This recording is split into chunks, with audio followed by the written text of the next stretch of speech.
días a todos. Veo que tenemos una muy buena audiencia el día de hoy también. 97 y siguen aumentando. Muy buenos días de nuevo. Yo soy Adrián García, soy el líder del Departamento de Soporte Técnico de Danfoss para todo México. Algunas aplicaciones para Latinoamérica. Y les agradezco mucho su tiempo, les agradezco mucho estar aquí en las sesiones que estamos diseñando para ustedes en cuestión de soporte técnico. El día de hoy vamos a hablar acerca del sobrecalentamiento y el efecto en la eficiencia, pero no solamente eso, sino básicamente vamos a ver todos los efectos que tiene el sobrecalentamiento en el sistema de refrigeración, en cualquier sistema de refrigeración, para poder ubicar cuál sería nuestro nuevo método de trabajo para saber qué hacer en determinados casos, ¿no? También los voy a invitar a que vean el landing page que tenemos. Tenemos muchísimos entrenamientos diseñados para ustedes vía webinars. Los invito a inscribirse. Hay muchísimos temas, el que sea de su agrado, ahí simplemente pueden darle clic y agregarse. No tiene ningún costo y pueden ser todos los cursos que ustedes quieran, ¿no? Pueden ser todos los que tenemos dados de alta en el landing page. Y e incluso también les invito a completar la encuesta de satisfacción al final. Si ustedes consideran que hay algún tema que les gustaría ver y que no hemos considerado, se los agradeceríamos mucho para poder agregarlo al calendario, ¿sí? Pero bueno, les decía, el día de hoy vamos a hablar de sobrecalentamiento y el efecto en la eficiencia. Vamos a comenzar ahora mismo. Ok, vamos a hablar básicamente de lo que son las válvulas de expansión, ¿sí? En este caso tengo ejemplos de válvulas de expansión termostáticas, pero no es solo para termostáticas, ¿no? A final de cuentas, cualquier sistema de refrigeración tiene su elemento de expansión, puede ser un capilar, una válvula de expansión, un distribuidor con un pistón o incluso una válvula de expansión electrónica. Y eso pues no limita el funcionamiento, obviamente pues lo va mejorando conforme vamos aumentando la tecnología, pero el sobrecalentamiento siempre existe, ¿sí? Siempre va a existir y lo vamos a necesitar dentro del sistema para ciertas cosas, ¿ok? Entonces este es el temario de hoy, es qué es el sobrecalentamiento y cómo medirlo, dónde se genera el sobrecalentamiento, riesgos de tener un sobrecalentamiento demasiado alto, también riesgos de tenerlo demasiado bajo y un ejemplo de un ajuste correcto, ¿sí? Hay varias cosas aquí. Por favor, cualquier duda, pónganla en el panel de questions. Las vamos a ir leyendo conforme vayamos avanzando la presentación. Y hay unas cuantas trivias que me gustaría que nos ayudaran a contestar durante la presentación también, a mediados de la presentación. ¿Ok? Ok. Bueno, pues comenzando con lo que es elementos de expansión. Aquí tengo de ejemplo una válvula de expansión termostática, ¿sí? Pero les digo, esto no limita el funcionamiento del sistema. Esto es simplemente un componente que podemos encontrar dentro de cualquier sistema de refrigeración. Entonces, la válvula de expansión termostática lo que hace es realiza la caída de presión en el ciclo, cayendo la presión de la condensación hasta la presión de la evaporación. Esto es lo que hace cualquier elemento de expansión, ¿sí? El capilar, el distribuidor, la válvula de expansión electrónica y la termostática hacen lo mismo, ¿sí? Hacen una caída de presión desde la presión que tenemos en el condensador o en el tanque recibidor de líquido hasta la temperatura o presión que nosotros necesitamos dentro del evaporador para poder absorber calor en el cuarto frío o lo que queramos disminuirle su temperatura. ¿Ok? El elemento de expansión lo que va a hacer es promover la expansión del líquido a una mezcla de líquido y gas. Básicamente en el diagrama de Molière ustedes lo van a ver, cuando estamos antes de la válvula de expansión tenemos líquido subenfriado y después o al final o saliendo de la válvula de expansión tenemos una mezcla, estamos en la zona de mezcla donde tenemos líquido y gas, ambos a la misma presión y a la misma temperatura. Solo debe de expandir líquido, esto es muy importante, lo platicamos en la sesión pasada del diferencial de presión. El que solamente debe de expandir líquido, recuerden que el fluido viaja a través de las tuberías y el contacto de las moléculas de refrigerante con la pared interna de los tubos genera fricción, y esa fricción genera calor. Entonces ese calor también nos puede generar una aparición de lo que es el flash gas, ¿sí? Empezamos a tener burbujas ahí del refrigerante, y eso puede ocupar más espacio que líquido, lo cual nos reduce la capacidad de las válvulas de expansión, aparte de darnos otro tipo de problemas. En el ciclo ideal, el proceso de expansión ocurre a una entalpía constante, es decir, la entalpía del refrigerante en forma líquida que tenemos en el tanque recibidor o antes de la válvula de expansión es la misma entalpía que tenemos a la salida de la válvula de expansión. ¿Sí? ¿Por qué? Porque ahí solamente estamos generando la caída de presión, no estamos absorbiendo calor en ese momento. Entonces, eso es algo importante también para entender. Mucha gente cree que la válvula de expansión es la que nos da la capacidad. En realidad, la válvula de expansión lo único que hace es hacer la caída de presión necesaria. El ajuste de flujo de refrigerante dentro del evaporador en función de sobrecalentamiento, que eso es el tema específico que vamos a ver el día de hoy, es por qué sucede esto, cómo sucede esto y qué hacer en caso de que tengamos un sobrecalentamiento demasiado alto o demasiado corto. Déjenme les muestro el funcionamiento de una válvula de expansión termostática.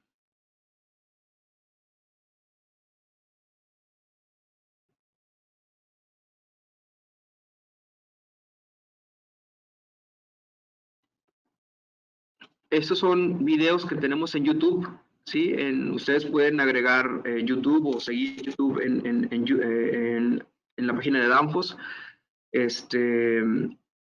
Tenemos videos de absolutamente todas nuestras aplicaciones. Ahí, por ejemplo, pueden encontrar videos de CO2, de válvulas de expansión, de controladores electrónicos,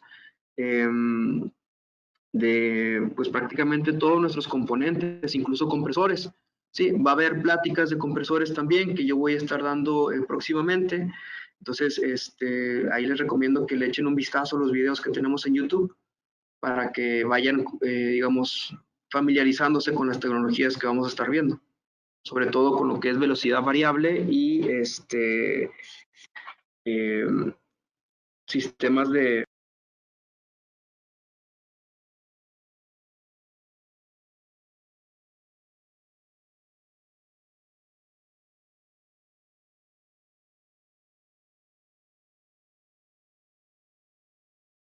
Adrián, no está corriendo el video.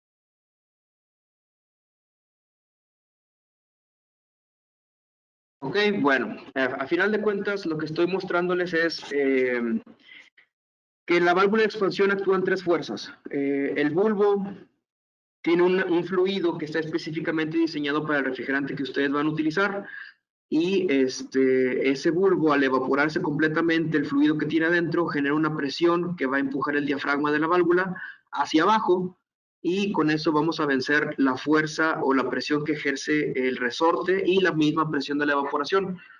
Entonces, al hacer esto es cuando la válvula comienza a abrir. Entonces, completamente dependemos del sobrecalentamiento que tenga el sistema para que la válvula realmente pueda estar abriendo, ¿no? Entonces, esto es parte de lo que es el diseño de lo que son válvulas de expansión. Entonces, ya estamos teniendo en cuenta que el sobrecalentamiento, a pesar de que es un calor que pues está circulando por todo el sistema, es un calor necesario que tenemos que tener ahí para el funcionamiento correcto de todo el sistema. Entonces, ¿qué es el sobrecalentamiento? Es un calor adicional en el vapor saturado, ¿sí? Digamos, por ejemplo, ustedes tienen agua que a presión a nivel del mar, que es una atmósfera completa, se evapora a 100 grados centígrados, ¿sí? Entonces, esa sería nuestra temperatura de evaporación. y de condensación al mismo tiempo. Es decir, nosotros podemos tener vapor de agua a 120, 130, 140 grados centígrados, y esa diferencia de temperaturas es lo que se le llama sobrecalentamiento, ¿sí? Es la temperatura real que tenemos en la sustancia contra la temperatura de saturación que le corresponde. En este caso que les digo, cuando estamos hablando de agua, la temperatura de evaporación es 100 grados, ¿sí? Es decir, el agua se evapora a 100 grados, pero podemos tener vapor 100% a 100 grados y también podemos tener líquido 100% a 100 grados, porque el cambio de fase se hace a una temperatura constante, ¿sí? Una vez que la última gota de líquido se evapora por completo es cuando podemos agregar sobrecalentamiento al sistema o al refrigerante, en este caso que es agua. Entonces, todo lo que está por debajo de esa misma temperatura, cuando estamos hablando ya de condensación, cuando estamos quitándole calor a la sustancia, cuando la última burbuja se convierte en líquido, es cuando podemos subenfriar ese líquido y es cuando pasamos a lo que es el subenfriamiento. El subenfriamiento es digamos, una reducción de la temperatura adicional a la que tiene la temperatura de condensación en una presión particular. Por ejemplo, ustedes pueden tener un refrigerante a cierta presión y le corresponde cierta temperatura de condensación. Imagínense, tienen ustedes el refrigerante y tienen una temperatura de condensación de 50 grados, pero ustedes van y miden la temperatura en el tanque recibidor de líquido y miden 47, por ejemplo. Entonces, esa diferencia es una temperatura menor, la que estamos midiendo real. Esos 3 grados de diferencia es el subenfriamiento que realmente vamos a tener en el refrigerante. Y esto nos va a servir mucho, ya que si no tenemos ese subenfriamiento, todas las caídas de presión que vamos a tener a través de la tubería y de la válvula, bueno, y de las válvulas, por ejemplo, válvulas de bola, filtros, mirillas, codos, etcétera, todo eso va a generar una caída de presión adicional y vamos a tener flash gas en la línea de líquido antes de la válvula de expansión. Entonces, el subenfriamiento también es indispensable para el sistema. Entre más subenfriamiento tengamos, mejor, ya que incrementamos la diferencia en entalpías que tiene el refrigerante, pero también al no tener subenfriamiento podemos llegar a tener un riesgo de un mal funcionamiento del sistema completo. ¿Sí? En el ciclo frigorífico ustedes pueden identificar aquí ambos, ¿sí? Del compresor al condensador, ustedes pueden ver la línea roja donde tenemos el gas sobrecalentado a la salida del compresor. Este gas puede estar a 90 o 100 grados incluso, dependiendo de las condiciones de uso. Entra al intercambiador de calor, que en este caso es el condensador. Ahí empezamos a disminuir la temperatura gracias al aire que está pasando a través del condensador. Imagínense una temperatura de 30 grados ambiente. Cuando tenemos un refrigerante que está a 90 grados, bueno, la diferencia de temperaturas es lo suficientemente alta como para hacer una transferencia de calor del refrigerante hacia el aire ambiental. Entonces, básicamente estamos calentando el aire que pasa a través del condensador. ¿Sí? Entonces ahí entra lo que es el delta T, el diferencial del condensador. Por ejemplo, imagínense que fuera 10 grados. Aquí lo que haría es que si el aire entra a 30 grados, nuestra temperatura de condensación sería de 40. Entonces, en el punto F, que ustedes pueden ver ahí en el diagrama, sería la temperatura de salida del compresor, ¿sí? Es la temperatura del refrigerante a la salida del compresor. Y eso puede estar, les digo, a 90 grados. Entonces, al disminuir la temperatura del punto F al punto G, estamos quitándole todo el calor sensible a este refrigerante. Si el punto G le corresponde en 40 grados centígrados y la temperatura del aire que tengo ahí es de 30, pues yo puedo identificar que mi delta T es de 10 grados. ¿Sí? Entonces, aquí en el punto G, yo empiezo a tener la primer gota líquida de refrigerante. Y ustedes lo pueden ver con la línea amarilla o el área amarilla. Ahí comenzamos lo que es la condensación. Ahí la temperatura en el punto G ya no va a cambiar hasta que lleguemos al punto H. ¿Sí? En el punto G tenemos 100% de gas saturado. En este caso está completamente saturado, no está recalentado. Aquí ya llegamos al punto de saturación.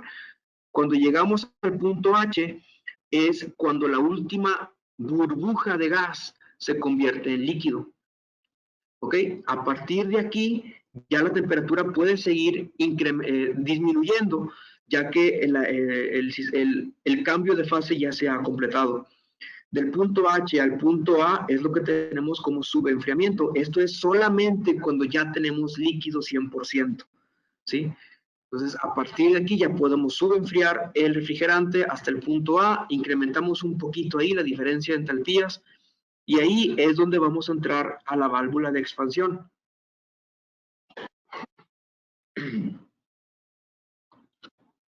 Entonces, en este punto ya tenemos este subenfriamiento que nos va a ayudar a evitar que tengamos flash gas en la tubería de líquido antes de la válvula de expansión. Entonces, al entrar a la válvula de expansión o al elemento de expansión que tengamos ahí disponible, que les digo, puede ser un capilar o una válvula de expansión electrónica, hacemos la caída de presión hasta el punto B. Y aquí vamos a tener otra temperatura y otra presión. Al final de cuentas, la presión y la temperatura van de la mano porque estamos hablando de temperaturas saturadas. Entonces, aquí en el punto B vamos a tener también un diferencial en el evaporador.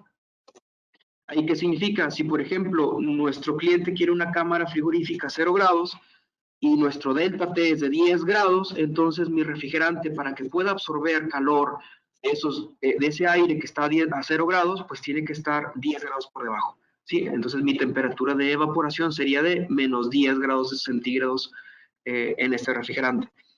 ¿Ok? Entonces entramos, si se fijan, al área de mezcla.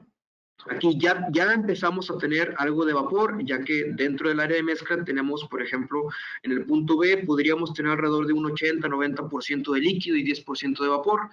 Conforme vamos absorbiendo calor del cuarto frío, vamos a disminuir la cantidad de líquido, vamos a ir evaporando ese líquido hasta que llegamos al punto C. En el punto C es cuando tenemos que la última gota líquida de refrigerante se convierte en vapor. Ese es nuestro punto de vapor saturado. ¿Ok? A partir de ahí es cuando podemos incrementar la temperatura de este gas sin tener que incrementar la presión. Entonces ahí, por ejemplo, seguimos a presión constante del punto C al punto D, agregamos calor a este gas que ya está completamente evaporado y tenemos ahí una ganancia que, por ejemplo, si estamos a menos 10 grados de evaporación y nosotros medimos la temperatura real de la tubería en ese punto, a la salida del evaporador o a la entrada del compresor, ahí tendríamos una ganancia de calor. La presión sigue correspondiendo a menos 10 grados, pero la temperatura real, por ejemplo, ahora puede ser de 0 grados.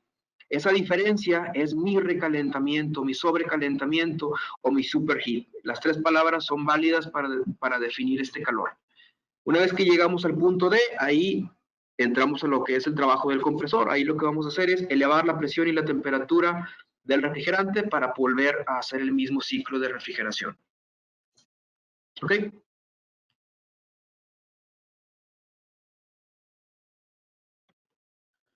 Tenemos lo que es el subenfriamiento y acá tenemos el sobrecalentamiento.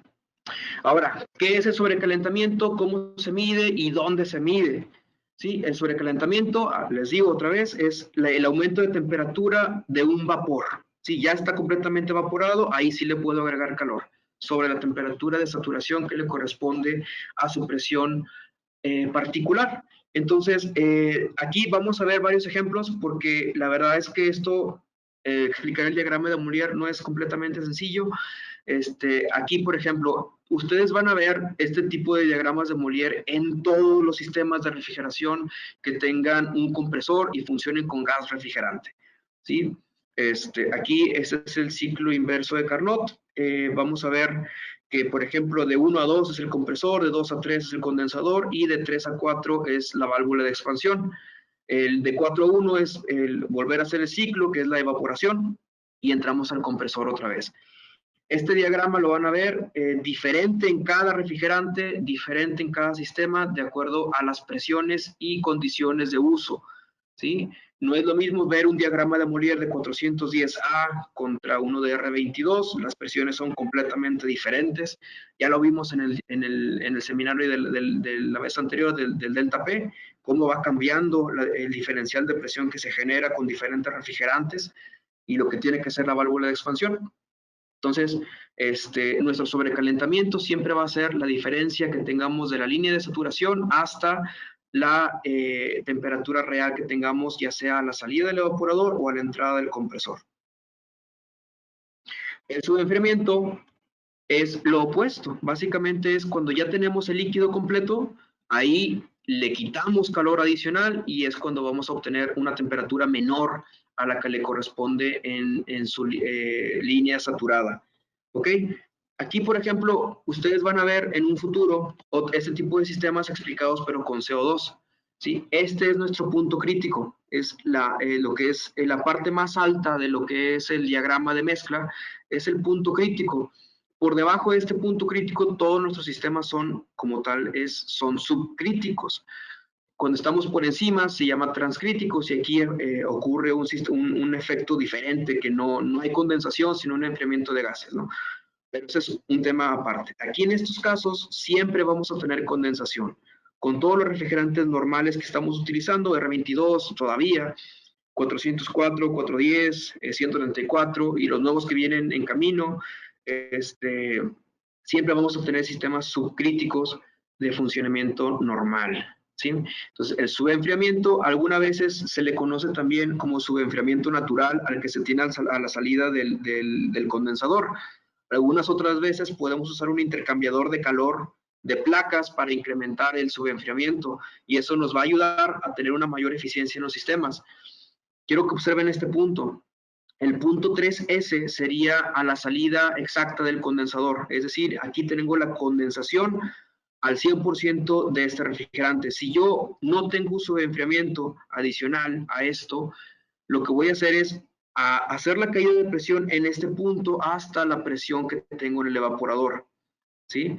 Esto pues me va a disminuir toda esta diferencia de entalpía y voy a estar perdiendo o dejando de utilizar todo este flujo de calor que puede estar absorbiendo en el evaporador. Entonces, el subenfriamiento, aparte de asegurarnos un buen funcionamiento de la válvula de expansión, también nos va a incrementar la capacidad de absorción de calor que tengamos en el evaporador, sin incrementar el consumo de energía en el compresor.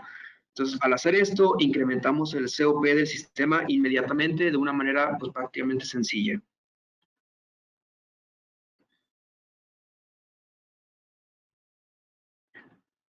Ok, entonces también eso es algo bien importante que tenemos que ver. El subenfriamiento y el sobrecalentamiento son mediciones absolutas, ¿sí?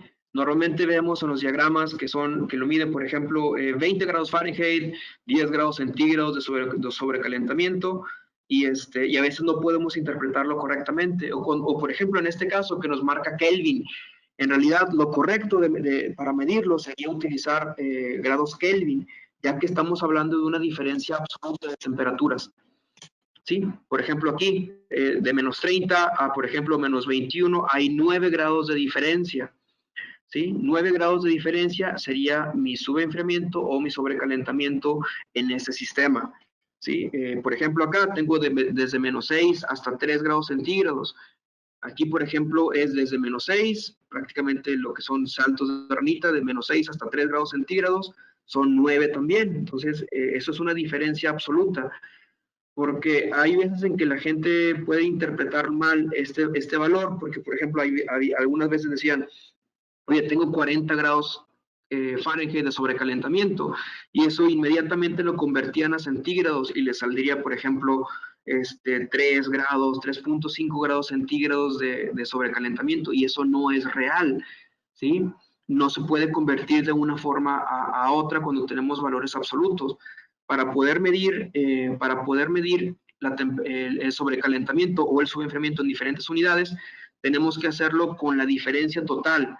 Sí, por ejemplo, si yo tengo menos 20 grados Fahrenheit de temperatura de evaporación y tengo 0 grados Fahrenheit de temperatura real del refrigerante, pues entonces ahí yo tendría pues 20 grados Rankine, sería la medida absoluta, 20 grados Rankine de sobrecalentamiento, ¿sí? Y eso es absoluto, nada más es esto. Si yo quisiera convertirlo, pues no serían 20 grados Fahrenheit a centígrados, tendríamos que buscar la temperatura de evaporación en centígrados y la temperatura real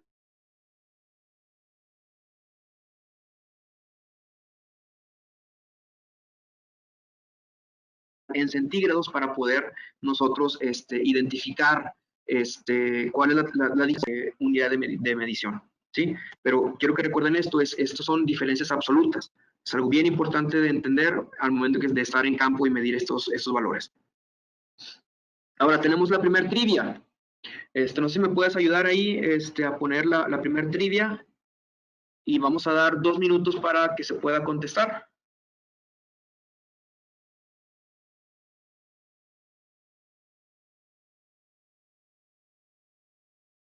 ¿Sí comenzó?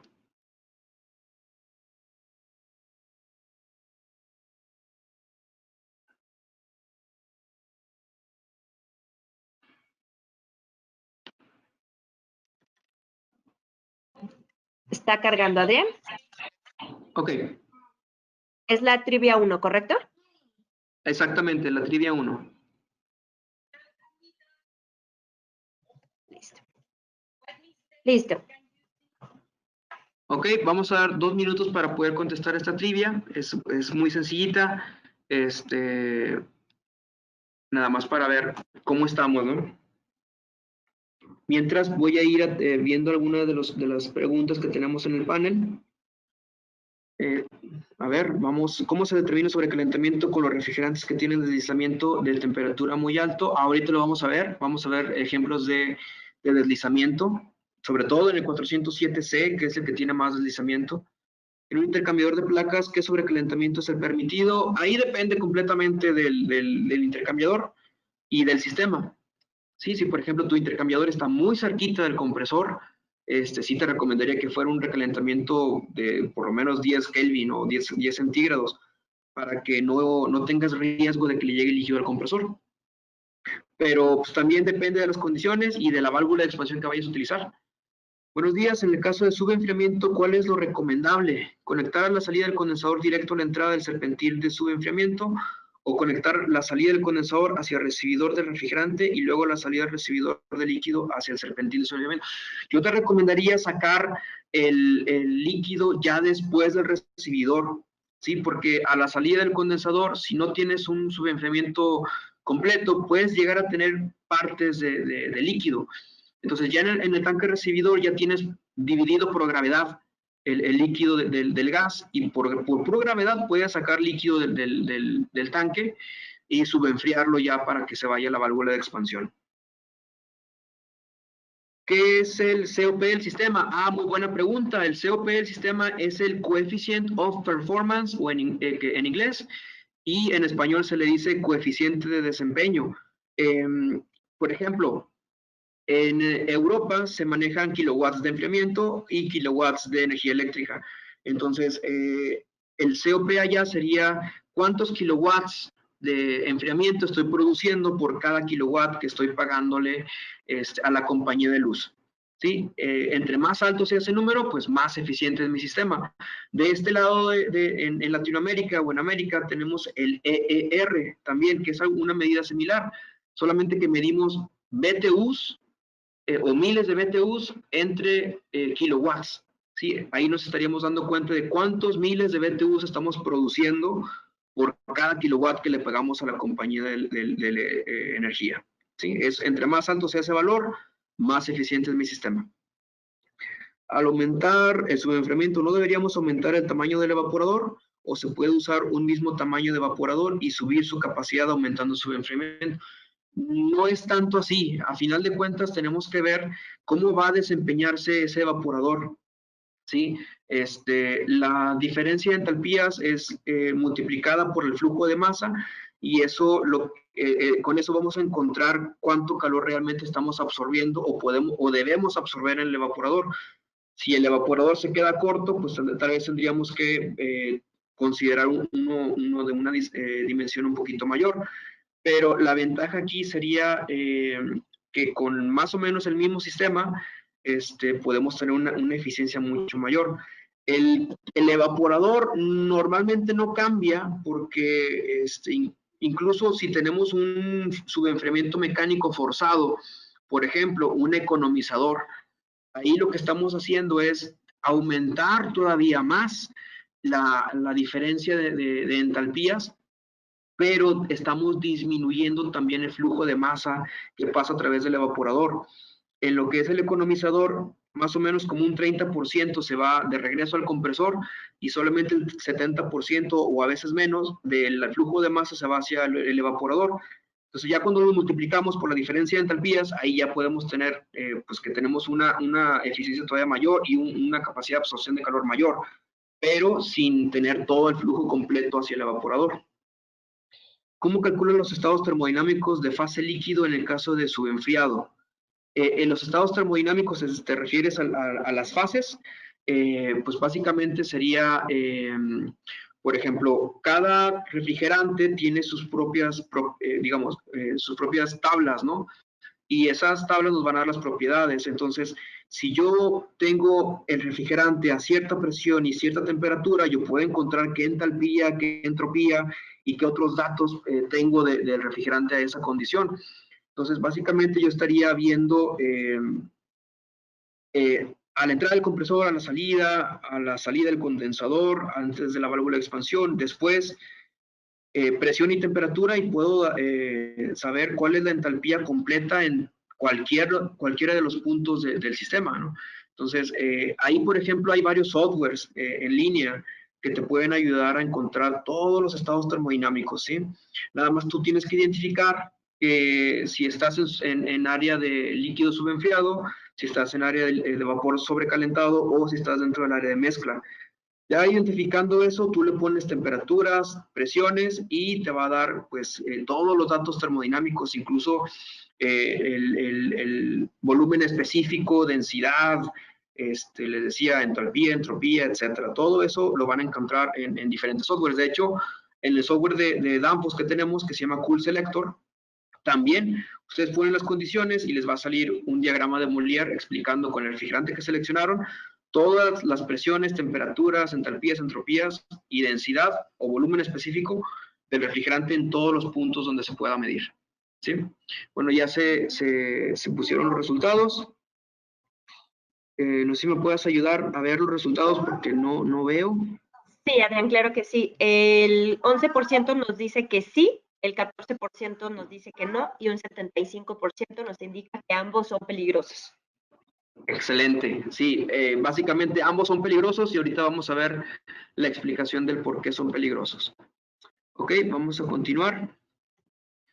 Ok, alguien hizo una pregunta de lo que es el deslizamiento y básicamente lo vamos a encontrar aquí. El deslizamiento lo vamos a ver en todas las sustancias o todos los refrigerantes que no sean puros, ¿sí? Que sean mezclas. Por ejemplo, el 404, 407, etcétera. ¿Sí? Por ejemplo, aquí la letra mayúscula nos indica, por ejemplo, que si es puro o no. Por ejemplo, la serie 400 tiene que cargarse en forma líquida porque se puede separar el líquido de vapor. Ya ven, por ejemplo, el R22 lo podíamos cargar en forma de vapor, en forma de líquido, pero el 404 y el 407 siempre tiene que ser en forma de líquido, ¿no? ¿Por qué? Porque en forma de vapor, como está constituido de diferentes sustancias, una se evapora antes que la otra. Entonces, al momento de estar en forma líquida, las tres sustancias están en el mismo estado, ¿no? A las mismas condiciones, entonces es por eso que tiene que cargar en forma líquida. La serie 500 es, por ejemplo, hay unas tablas de equivalencia entre 404A y 507. La serie 500 se comporta como un refrigerante puro, como el 134A, como el R22, como el CO2, como el amoníaco, donde bueno, básicamente no importa si cargamos en forma líquido o vapor, la molécula se mantiene en toda forma, ¿no? Y ASRAE nos da o nos asigna los números de los gases, ¿sí? Nosotros podemos tener una mezcla que lo podemos llamar comercialmente como nosotros queramos, pero de acuerdo a la formulación de esa molécula, ASRAE nos va a dar pues básicamente el número de refrigerante que le corresponde y vamos a estar dentro del estándar 34 del 1989, donde ahí se van identificando pues qué sustancias componen el refrigerante, en qué proporción, y eso básicamente sería el número de refrigerante que vamos a utilizar. ¿sí? Por eso es que ustedes pueden ver que diferentes fabricantes de refrigerantes siguen utilizando R404A, R507, R407. ¿Por qué? Porque eso no está bajo un copyright, ¿sí? Eso es la formulación de la sustancia que tienen dentro de la boya, ¿ok? Entonces, aquí, por ejemplo, tengo yo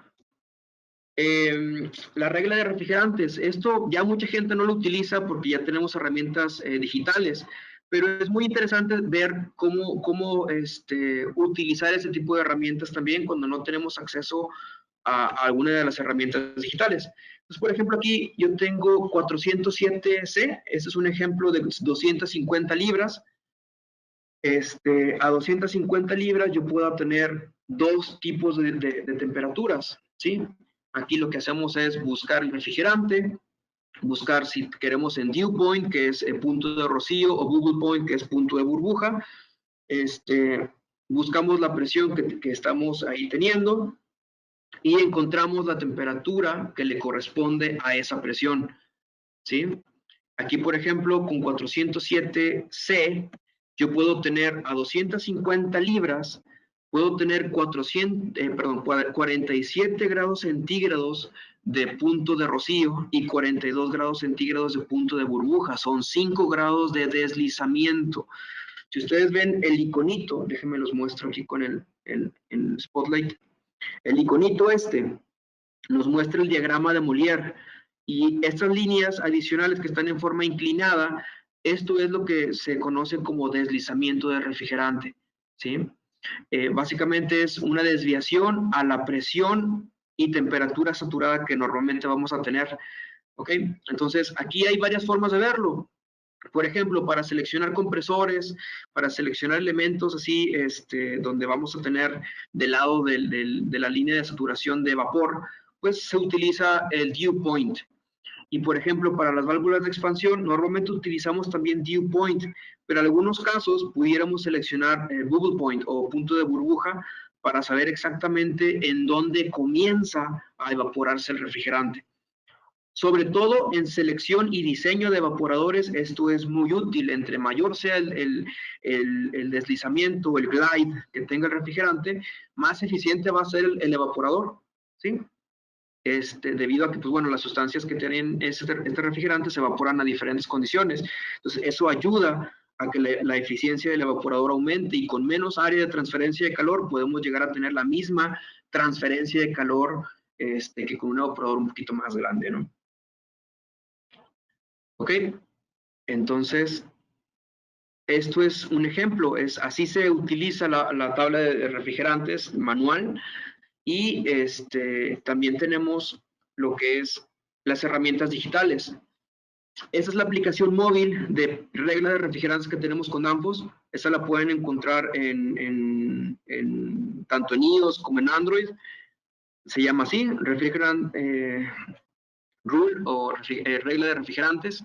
Aquí tengo el mismo ejemplo, 407C, 407C en dew point y en bubble point, ambos con presión absoluta. Si se fijan aquí, ya tengo una diferencia. Tengo 44.33 en temperatura de punto de rocío y 39.41 en temperatura de punto de burbuja. Esta diferencia es muy interesante porque no solamente la vamos a ver en el condensador, sino también en el evaporador. ¿Sí? Son prácticamente 5 grados de diferencia. Entonces, si ustedes me dicen, tengo un sistema con 407C y mi temperatura de evaporación es de menos 10 grados centígrados y tengo 5 grados de sobrecalentamiento, ¿qué es lo que va a pasar? Pues vamos a tener líquido de regreso al compresor, porque las sustancias que componen este refrigerante no están evaporándose completamente, porque tenemos ese deslizamiento de 5 grados. Entonces, para un sistema de 407C o algún refrigerante que tenga un deslizamiento más elevado, pues vamos a tener que sacrificar un poquito la eficiencia y tener un sobrecalentamiento mayor, ¿sí? Tenemos que identificar cuál es el glide o el deslizamiento del refrigerante y poner un sobrecalentamiento superior a ese valor, ¿sí? Si por ejemplo aquí tengo 5 grados centígrados de deslizamiento, yo pondría un mínimo de 10 grados centígrados de sobrecalentamiento, ya que ese sobrecalentamiento también va a ir cambiando a través del tiempo si tengo válvula de expansión termostática. ¿Por qué? Nosotros normalmente seleccionamos los componentes de refrigeración a la peor condición.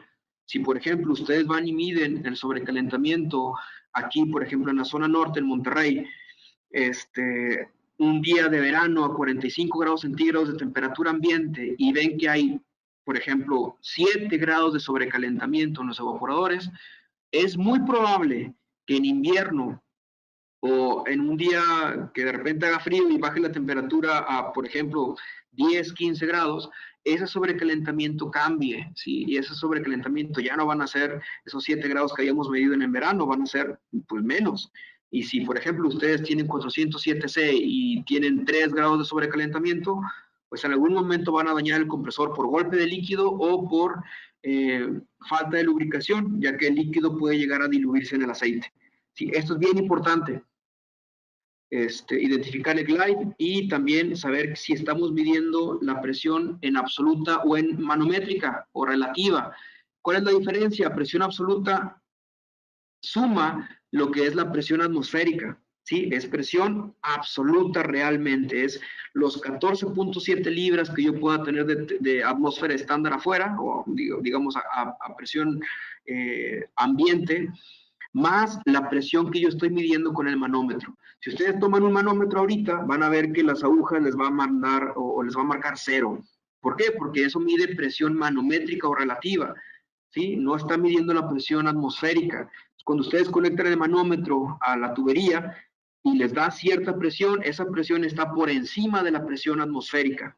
Si ustedes miden 3, 4, 20 libras, en el manómetro son 20 libras que están por encima de las 14.7 que tenemos de atmósfera estándar afuera, acá donde estamos todos nosotros, ¿no? Ok, el deslizamiento pues básicamente es una desviación en las presiones y temperaturas de evaporación de cada una de las sustancias que está formulado el refrigerante. Entonces básicamente lo vemos así, en el mismo diagrama de Molière que habíamos estado viendo, pues el deslizamiento lo vamos a ver así, en la línea roja. ¿Sí? Podemos también incluso considerar una temperatura media de evaporación, donde podemos considerar la temperatura de bulbo, de burbuja y la temperatura de punto de rocío y sacar un promedio y pudiéramos también considerar esa como temperatura promedio de evaporación, pero no se recomienda tanto, ya que si vamos a calcular sobrecalentamiento sobre esa temperatura, pues vamos a tener una diferencia a final de cuentas cuando lleguemos al punto de rocío, ¿sí? Teóricamente, en el refrigerante podemos estar de 5 formas. Una es líquido subenfriado, que me voy a regresar tantito al diagrama, donde estamos aquí, esto sería líquido subenfriado, es decir, ese es el punto crítico. Toda esta línea hacia la izquierda es la línea de saturación del líquido, ¿sí? En eso están basadas nuestras tablas. Todo lo que está a la izquierda de esta línea, todo esto es líquido subenfriado, ¿sí? Esto es a lo que se le conoce como subenfriamiento, pero todo es líquido subenfriado. Entonces, el otro punto sería, por ejemplo, líquido saturado. ¿Cuál es el líquido saturado? Solamente vamos a encontrar líquido saturado cuando nuestra presión y temperatura realmente coincida con esta línea, pero esta línea, ¿sí? Desde que comienza la línea hasta el punto crítico, todo esto es líquido saturado, ¿sí? El vapor saturado sería del punto crítico hacia la derecha, toda esta línea. Esto es líquido, vapor saturado. Y una vez que pasamos esta línea hacia acá, donde está el punto 2 y el punto 1, todo esto es vapor recalentado. Cualquier otro punto va a estar dentro de lo que es el área de mezcla, y aquí vamos a tener diferentes calidades de vapor y de líquido, ¿sí? Entre más a la derecha estemos, más vapor vamos a tener. Entre más a la izquierda estemos, más líquido vamos a tener. Si, por ejemplo, a la salida de la válvula de expansión estamos en este punto, donde está el spotlight, más o menos ustedes pueden ver que estamos como a 50% líquido, 50% vapor. ¿sí? Aquí en los diagramas de Molière más completos, esto es solamente una simulación, ustedes pueden ver aquí una línea que se llama X, eso es la calidad de vapor, y va de 0 hasta 0.9, ya que el 1 sería sobre la línea de saturación. Entonces, eso es básicamente la calidad de vapor que vamos a tener, y es un porcentaje. Si ustedes tienen 0.1, sería 10% de calidad de vapor, y el 90% restante es líquido. ¿Ok? Otro punto es, esos son teóricamente cómo podemos observar el refrigerante dentro del sistema, pero ya en la práctica solamente vamos a encontrarlo así, ¿ok? Solamente vamos a saber si tenemos líquido subenfriado, vapor sobrecalentado y mezcla de líquido y vapor. ¿Por qué? Porque normalmente vamos a ver estos diagramas, ¿sí? Y si ustedes tienen una presión y una temperatura, que es lo único que podemos medir ahí dentro de un sistema de refrigeración estándar, a menos de que tengamos un laboratorio y veamos la calidad de vapor, no hay otra forma. Pero si ustedes tienen la misma presión y temperatura en una sustancia, básicamente estaríamos viendo que la presión y la temperatura desde el punto 2S hasta el punto 3S no va a cambiar, porque es un cambio de fase, ¿sí? La presión se mantiene constante, la temperatura se mantiene constante. Entonces, si yo estoy midiendo en un sistema que la presión la convierto a temperatura y la temperatura real que mido con el termómetro es exactamente igual a la temperatura que yo calculé con las tablas, significa que yo no puedo saber si estoy en este punto, que es el 3S o el 2S. ¿Sí? Yo no puedo saber. Entonces, eso es muy probable que esté dentro del área de mezcla, pero no sé en qué punto realmente de calidad de vapor voy a estar, porque solamente tengo temperatura y presión, y en toda esta línea tengo la misma presión y la misma temperatura cuando estoy hablando de sustancias puras. Cuando tengo refrigerantes con deslizamiento es un poquito complicado calcularlo, pero ya, con herramientas de laboratorio pudiéramos hacerlo. En campo sería prácticamente imposible.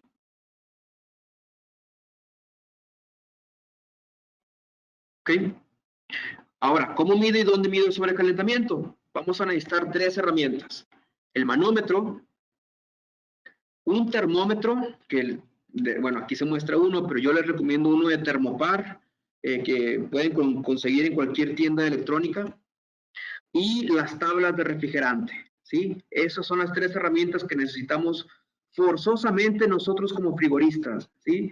Esas tres herramientas básicamente nos hacen el trabajo real de lo que tenemos que estar midiendo en un sistema de refrigeración. Ahora, ya cuando nos volvemos un poquito más pros, podemos tener herramientas pues más complejas. Obviamente el costo de esto es superior, pero nos ayuda bastante a estar midiendo en tiempo real cómo va cambiando las presiones y temperaturas de un sistema. Entonces, por ejemplo, aquí ya tengo un medidor tipo electrónico, donde puedo ver presiones y temperaturas de acuerdo al refrigerante que estoy utilizando. Además, se recomienda el uso del termómetro para ver que no haya diferencias en las mediciones que estamos teniendo en el controlador, en el manómetro digital. El termómetro, les digo que se lo recomiendo que sea de tipo Thermopar, y normalmente tenemos aisladas las líneas de succión. Yo recomiendo que midamos la temperatura del tubo de succión metiendo el Thermopar dentro de lo que es el aislamiento. Y así el Thermopar va a medir solamente la temperatura del tubo y no la temperatura que está alrededor del tubo. Si, por ejemplo, se está dentro del cuarto frío, pueden estar midiendo temperatura de retorno al evaporador o de inyección al evaporador, en caso dependiendo del tipo de caso, ¿no? Y eso va a afectar la medición real de sobrecalentamiento que vamos a tener. En el caso de que, por ejemplo, tengamos la tubería de succión hasta el compresor sin aislamiento, pues bueno, va a haber mucho calor que va a entrar a la tubería porque, pues bueno, imagínense, hay tuberías que tienen que pasar por el techo y le da el sol directamente, y eso es calor adicional. Entonces, es muy importante medir la temperatura real que hay dentro del tubo para identificar realmente cuál es el sobrecalentamiento que tengo en el sistema. Entonces, vamos a tomar la lectura de la presión del manómetro, la vamos a convertir a temperatura con ayuda de la regla de presión-temperatura, medimos la temperatura con un termómetro exactamente en el mismo punto donde estamos midiendo la presión y vamos a hacer la resta de esos dos valores.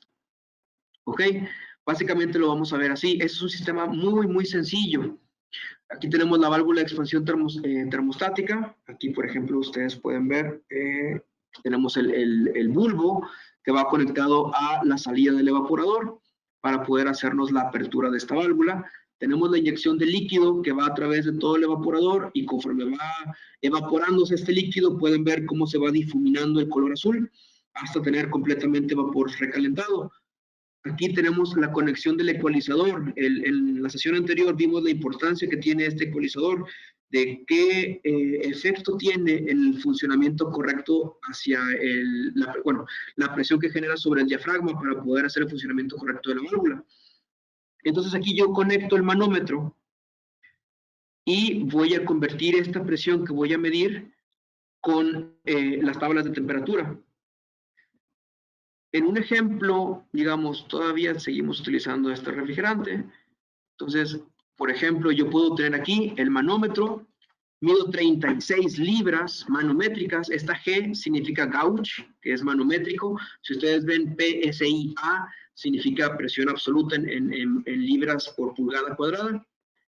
Entonces, si yo tengo R22, voy a buscar qué temperatura le corresponde a esta presión con las tablas y puedo encontrar que me da 11 grados centígrados negativos, ¿sí? Esos 11 grados centígrados negativos es la temperatura de evaporación que yo tengo en este sistema, ¿ok?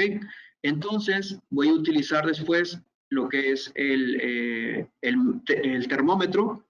Voy a medir la temperatura real en esta tubería, más o menos en el mismo punto donde estoy midiendo la presión.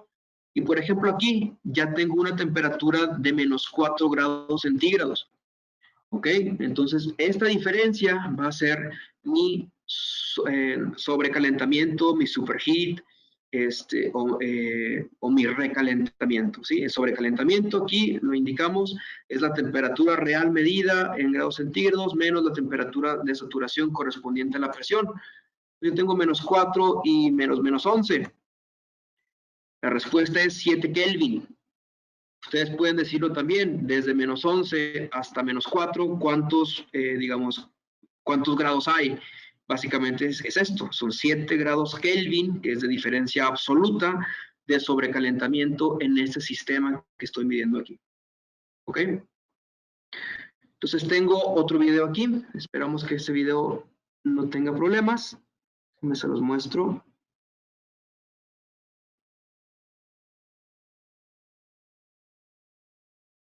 ¿Me confirman si lo pueden observar, por favor?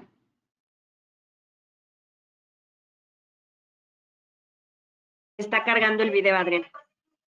Ok. Está corriendo.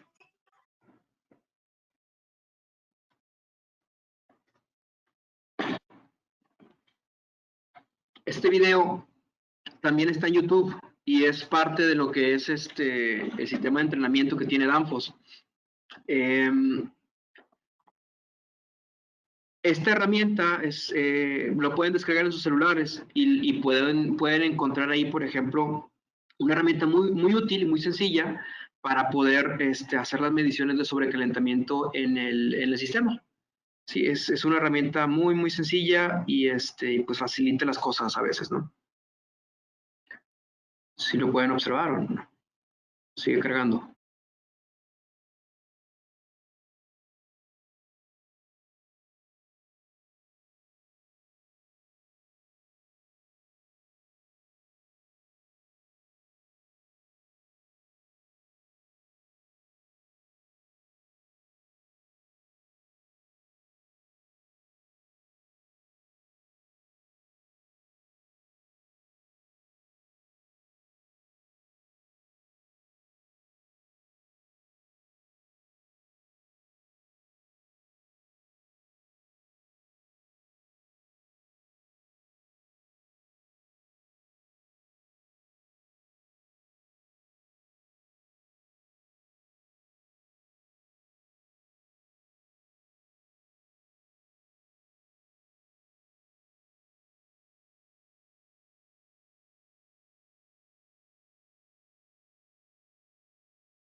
Bueno, si vieron ahí, por ejemplo, esta herramienta nos ayuda a no solamente ver cuál es el sobrecalentamiento, sino ver cuál es el sobrecalentamiento óptimo del sistema, de acuerdo a las condiciones que le estamos poniendo ahí. Y aparte nos va a dar cuántas vueltas tenemos que darle al ajuste del tornillo del superheat para identificar o para llegar al sobrecalentamiento óptimo del sistema, ¿sí? Eso es algo bien, bien interesante porque normalmente manejamos de que, por ejemplo, en cierto tipo de válvulas, una vuelta te da un incremento o de reducción de 4 Kelvin de superheat, pero eso es a ciertas condiciones, ¿sí? Exactamente a las condiciones de diseño de laboratorio funcionan ese número de vueltas o esas... sí, pues esos ajustes que vienen en los diagramas. Y ustedes tienen que identificarlo. Por ejemplo, hay veces en que dicen, el manual dice, si tú le das una vuelta, obtienes 3 Kelvin de sobrecalentamiento. Sí, pero ¿a qué condiciones? Ah, bueno, es a 4.4 grados de evaporación y 38 grados de condensación con 37 grados de temperatura de líquido.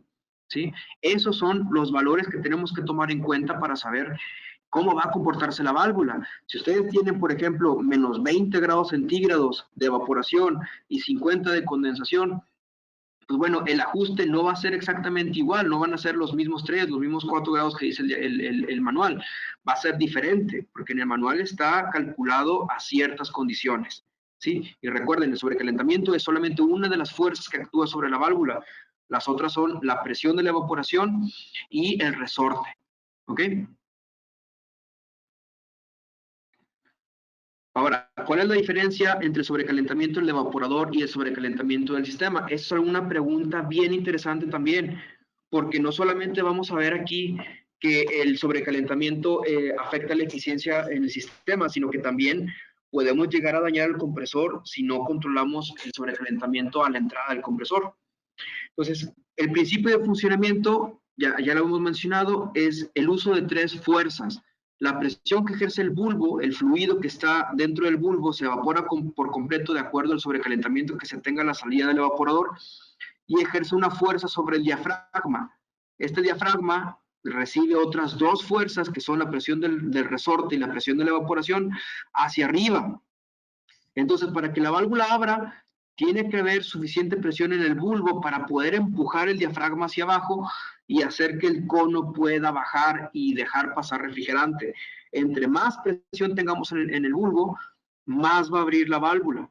Pero vamos a llegar a un punto en el que la presión de la evaporación puede ser más alta debido a todo el flujo que tenemos a través de la válvula, y vamos a ir cerrando la válvula de acuerdo a que la suma de la presión del resorte y la presión de la evaporación sea mayor a la presión que ejerce el bulbo, ¿sí? Entonces, esto es algo bien, bien interesante de observar.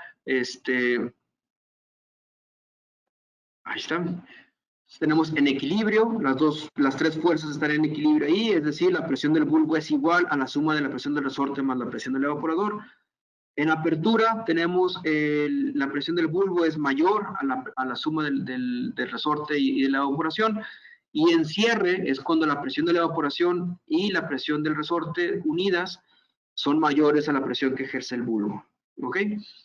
Ahora, recuerden, el bulbo va a aumentar su presión de acuerdo al recalentamiento que se tenga. Si el recalentamiento es muy alto, la presión del bulbo va a incrementarse para abrir la válvula y dejar pasar más refrigerante. Si el recalentamiento es muy bajo, la presión del bulbo va a disminuir porque el fluido que está dentro del bulbo empieza a condensarse y empieza a ocupar menos espacio. Entonces, con eso aumentamos su densidad y la presión disminuye sobre el diafragma y eso hace que la válvula empiece a cerrar. Entonces, eso es bien, bien importante, la posición del bulbo. Esto ya lo vimos también en la sesión pasada, es en qué posición debo yo de poner el bulbo respecto a la tubería de la succión. Tengo de media a 5 octavos, de 3 cuartos a 7 octavos, de 1 octavo hasta 1,5 octavos y de 2 1 octavo hasta 2 pulgadas 5 octavos, la posición donde debería de colocarse el bulbo. Algo que sí les voy a recomendar es el bulbo jamás va en la parte inferior de la tubería. Si ustedes ven la tubería de un corte transversal y como si fuera un reloj, a las 6 de la tarde jamás, o a las 6, jamás deberíamos de poner el bulbo porque estaríamos midiendo solamente la temperatura del aceite y eso no es algo recomendable, ya que el aceite es un aislante térmico y no estaríamos midiendo realmente la temperatura del refrigerante que está a través de la tubería. Entonces, más o menos esa sería la posición, de acuerdo al tubo. Y recuerden, el bulbo tiene que ponerse en una posición horizontal, no en una posición vertical y siempre a la salida del evaporador, con, digamos, el bulbo apuntando hacia el evaporador, con el capilar hacia, digamos, en la misma dirección de la tubería de salida del evaporador, y aquí ya vamos directo hacia la válvula de expansión. Tampoco debe de colocarse el bulbo después de trampas o de más tubería, codos, reducciones, ampliaciones, etc. Sí, la temperatura del bulbo tiene que ser medida inmediatamente después del evaporador. Y ahí vamos a encontrar lo que es la eficiencia óptima del evaporador, porque tenemos dos calores que van a influir en todo esto. Uno es el recalentamiento útil. El recalentamiento útil lo voy a tener yo dentro del cuarto frío. Se le llama útil porque aún siendo recalentamiento estamos absorbiendo calor, aunque el refrigerante ya esté absorbiendo solamente calor sensible, seguimos absorbiendo calor dentro del cuarto frío, ¿sí? Ese es el recalentamiento útil. El recalentamiento total del sistema lo vamos a medir a la succión del compresor, en la válvula de succión del compresor. Y esto es debido a que después del evaporador hay tubería, hay más caídas de presión, hay reducciones, puede haber reducciones, puede haber codos, trampas, etcétera, los cuales nos van a generar caídas de presión. Entonces, es muy importante medir el recalentamiento en la succión del compresor para ajustar cualquier tipo de parámetro que necesitemos para poder proteger al compresor. Recuerden que el sobrecalentamiento no es solamente para la eficiencia del sistema, sino también para proteger el compresor.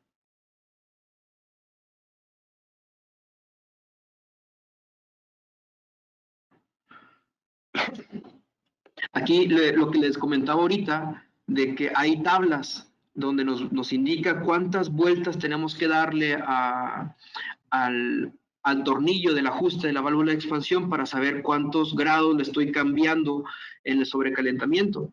¿Sí? Aquí, por ejemplo, nos indica que una vuelta nos da un cambio de 4 grados centígrados en las válvulas de rango N. Rango N es normal, que va desde menos 40 hasta 10 grados positivos. Grado B es o rango de temperaturas B es cuando vamos desde menos 65 hasta menos 25 grados centígrados. Sí, eso ya es un poquito más bajas las temperaturas, ¿no? Pero sí, básicamente así sería, pero les recuerdo, estos datos están calculados en laboratorio. Normalmente estos datos están, bueno, ustedes tienen que confirmarlo en los manuales de las válvulas que estén utilizando, pero normalmente van a estar calculados a 4 de evaporación y 38 de condensación. Sí, si ustedes tienen condiciones diferentes, este ajuste no va a ser exactamente así como se muestra aquí. Puede ser más, puede ser menos, no varía mucho tampoco, digo, no va a ser el doble ni la mitad, pero sí va a variar. Entonces es bien importante hacer el ajuste correcto de acuerdo a la condición a cómo estamos utilizando el sistema. ¿Sí?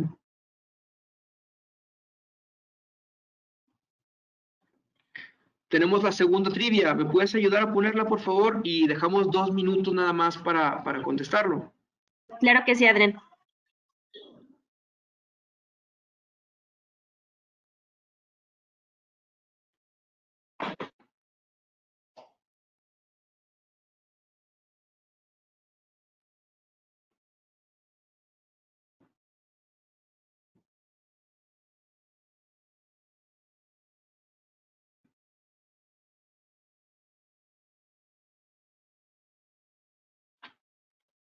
Vamos a ver qué otras preguntas hay aquí.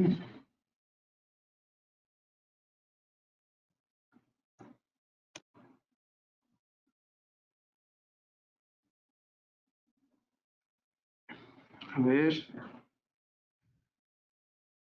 ¿En dónde me quedé? Sí, hay bastantes preguntas.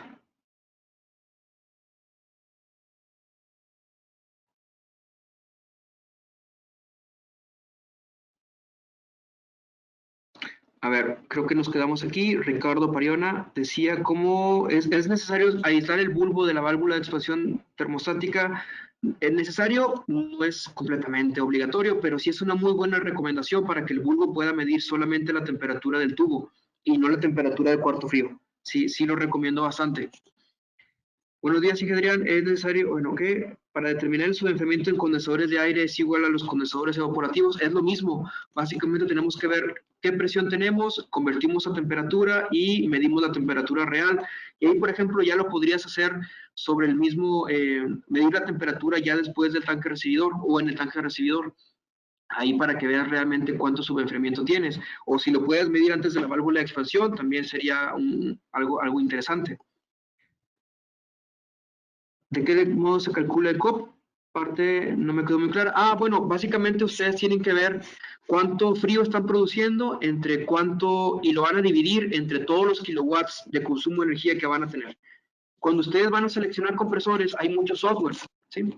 Donde les indica, ah, mira, este compresor te da tal capacidad y te va a consumir tanta energía eléctrica. Al hacer la división entre la capacidad y la energía eléctrica consumida por el compresor y por todos los demás componentes, es como vamos a encontrar el COP, ¿sí? O el EER, ¿sí? Normalmente va a ser EER si utilizamos miles de BTUs entre kilowatts de energía eléctrica, o va a ser COP cuando utilizamos kilowatts de enfriamiento entre kilowatts eléctricos. Sí, es una división simple. Ahorita les voy a mostrar un ejemplo de cómo afecta el sobrecalentamiento en el COP y en el EER de los sistemas. Si aumentas mucho el subenfriamiento, ¿necesitas un compresor más grande o no? No, en realidad aumentas el subenfriamiento bastante con la misma relación de compresión. El compresor va a consumir un poquito más energía porque la densidad del refrigerante va a ser un poquito más alta, ¿no? Pero a final de cuentas, el consumo de energía adicional va a ser mínimo comparado contra lo que va a, digamos, a adquirir el sistema de eficiencia gracias al subenfriamiento adicional. Hay o forma de calcular el COP sin tener en el rack, su medición, su medidor en el rack. En el rack es un poquito complicado. Tendríamos que ver, por ejemplo, cuánta capacidad está actualmente utilizándose del sistema. De hecho, eso también lo puedes ver en los controladores frontales, como el 800, donde te indica cuánta capacidad necesitas del rack y cuánto estás consumiendo y cuánta capacidad tienes todavía de reserva en el rack para poder atacar en el caso de alguna demanda, un pico de demanda. Entonces, tú puedes dividir todos los BTUs que estás produciendo en ese momento entre los kilowatts que estás consumiendo exactamente en ese mismo momento y encontrar cuánta eficiencia realmente tienes. Otra cosa es, lo puedes medir, digamos, en la capacidad total de los evaporadores y puedes medir también el consumo de energía eléctrica en el recibo de la energía, ¿no? O sea, ahí puedes ver todos los kilowatts que estás consumiendo. Bueno, ahí sería toda la tienda, pero también necesitarías medir cuánto realmente corresponde a lo que es el rack y ver ahí cuánto realmente tienes de COP. ¿Cuál es la respuesta correcta? En realidad, tener un subenfriamiento muy alto o muy bajo también es dañino, ¿sí? Si tenemos un sobrecalentamiento demasiado alto, daña el compresor. Si tenemos un sobrecalentamiento demasiado bajo, también podemos dañar el compresor. Entonces, ambas son peligrosas. Ya estamos mostrando resultados, Adrián. ¿Me los puedes leer, por favor? Claro que sí. La audiencia nos dice que el 44% nos indica que es aumentar la eficiencia del sistema, el 54% proteger al compresor y solo un 2% proteger el evaporador. Ok, perfecto. No, en realidad no protegemos el evaporador con el sobrecalentamiento y el sobrecalentamiento es un mal necesario. Si no hubiera sobrecalentamiento, la eficiencia del evaporador sería el 100%. ¿Sí? Entonces, ese sería un dato interesante. Básicamente lo que hacemos con el sobrecalentamiento es proteger al compresor y el uso de válvula de expansión termostática no, es un paso adelante sobre utilizar capilares. El capilar va a ser la misma caída de presión, pero no tenemos ningún tipo de control de sobrecalentamiento. ¿Sí? Entonces, al tener la válvula de expansión termostática, podemos reducir el sobrecalentamiento y aumentar la eficiencia del sistema. ¿Cómo se llama la aplicación de, podría repasar dew point y bubble point? Claro que sí, dew point es punto de rocío, ¿sí? Temperatura de punto de rocío, es decir, dew point estamos hablando sobre la línea saturada de vapor, ¿sí? Cuando pasamos la línea saturada de vapor hacia adentro del área de mezcla, empiezan a aparecer las primeras gotas del refrigerante líquido. Y el bubble point es punto de burbuja, es hasta el otro lado, es el lado izquierdo de la gráfica de Molière, donde estamos llegando ya al punto, a la línea de saturación. Entonces, el bubble point significa cuando la última burbuja, pues así se llama, punto de burbuja, cuando la última burbuja de gas refrigerante se convierte en líquido. ¿Sí? Eso significa dew point y bubble point. Dew point es punto de rocío y bubble point es punto de burbuja. ¿Cómo se llama la aplicación? Se llama regla de refrigerantes. La medición de sobrecalentamiento se hace a la salida del evaporador o a la entrada del compresor. Se hace en ambas. Una es para medir el recalentamiento útil y el otro es para medir el recalentamiento total del sistema, y es el que nos interesa para proteger al compresor. El que se hace dentro del, dentro del evaporador o saliendo del evaporador es para ver la eficiencia que tenemos real en el evaporador. Y ahorita vamos a ver unos ejemplos de eso. Si el recalentamiento dentro del evaporador está muy alto, entonces estamos dejando de aprovechar área de transferencia de calor. Si el recalentamiento del evaporador está muy bajo, pues podemos tener riesgo de que se nos vaya líquido el compresor. Entonces, básicamente es eso. Y en el compresor, pues básicamente sería medir qué tan protegido está ese compresor, ¿sí? Es decir, y ahorita vamos a ver esos ejemplos, ¿ok? El -4 la temperatura real del refrigerante, ¿verdad? Sí, en el ejemplo que les di, era -11 de evaporación y -4 de temperatura real del refrigerante. El componente más importante de configurar o armar un sistema de refrigeración en la válvula de expansión, todos son importantes, ¿sí? Todos son importantes, pero por ejemplo, yo les recomendaría ver, al momento que están seleccionando un cuarto frío, ya que tenga la carga total de la carga térmica, seleccionar el evaporador, ¿sí? Ya con el evaporador podemos ver, por ejemplo, imagínense, ustedes necesitan 10 toneladas de refrigeración a cierta condición. Pero a esa condición, ustedes encuentran que hay evaporadores o de 9 o de 11 toneladas. Entonces, ustedes tienen que seleccionar eso. Entonces, basado en eso, van a seleccionar también lo que es el compresor. Y una vez que tengan el compresor, van a saber, por ejemplo, qué temperatura de condensación van a tener. Entonces, en orden sería, por ejemplo, evaporador. Basado en ese evaporador, también seguiría el condensador. Tomando en cuenta la temperatura de condensación, seleccionamos ahora sí el compresor y luego la válvula de expansión, ¿sí? De acuerdo a un balance que tengamos ahí entre evaporador, compresor y válvula de expansión. El condensador tiene que ser mayor, ¿sí? Más o menos como 30% más grande de lo que es el evaporador, porque el condensador tiene que también rechazar el calor que va a generar o que va a estar produciendo el compresor. Todos los kilowatts que le meta el compresor se van a convertir en calor, y ese calor tiene que disiparse en el condensador también. Entonces, normalmente es como un 30, puede ser más, un 30% de capacidad adicional. Si ustedes quieren un sistema de, por ejemplo, de 10 toneladas, normalmente el evaporador tiene que ser de 13 o de más toneladas de rechazo de calor. A eso se le llama THR o Total Heat of Rejection, o calor total de rechazo hacia el ambiente.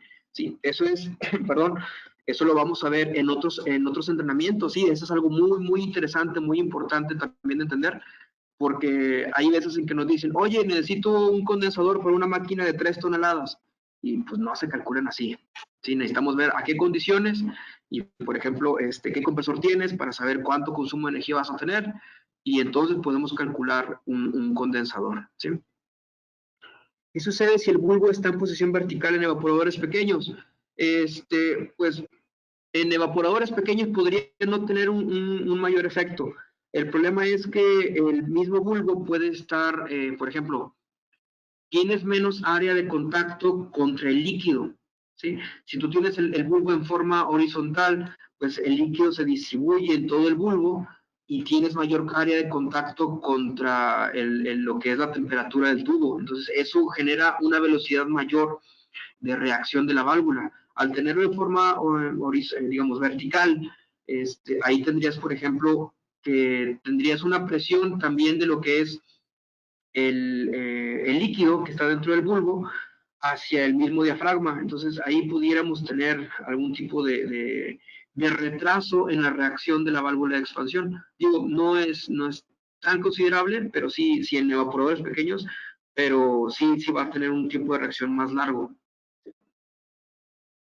¿Es normal que algún modelo de compresor que la succión tenga formación de hielo? Claro que sí. Si, por ejemplo, tienes una humedad relativa por ejemplo, imagínate si estás en Tabasco, en Mérida o un ambiente muy húmedo y tienes un refrigerante a menos 40 con un recalentamiento de menos 20, pues bueno, sigues teniendo un refrigerante ya en forma de vapor, pero a menos 20 grados centígrados. Entonces, la humedad se va a pegar a la tubería y va a empezar a formar hielo. Entonces, es bien importante por eso tener aislada toda la tubería de succión hasta llegar al compresor. Ok, bueno, seguimos. Sobrecalentamiento y la presión de la evaporación. Ahora sí, este es el efecto real que vamos a tener en el evaporador por culpa del recalentamiento. Este diagrama, digamos, quieren que lo vean, déjenme le pongo el spotlight. Este diagrama, tenemos aquí la presión de la evaporación. Aquí, en esta línea de abajo, es el refrigerante. Y en esta línea de arriba, de este lado, del lado izquierdo, entra el aire hacia el intercambiador de calor, que en este caso es un evaporador. ¿Ok? Entonces, esto es la dimensión completa de mi evaporador.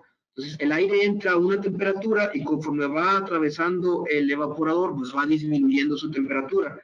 El refrigerante también entra a una presión y a una temperatura. Conforme va atravesando el evaporador, las tuberías del evaporador, hay caída de presión.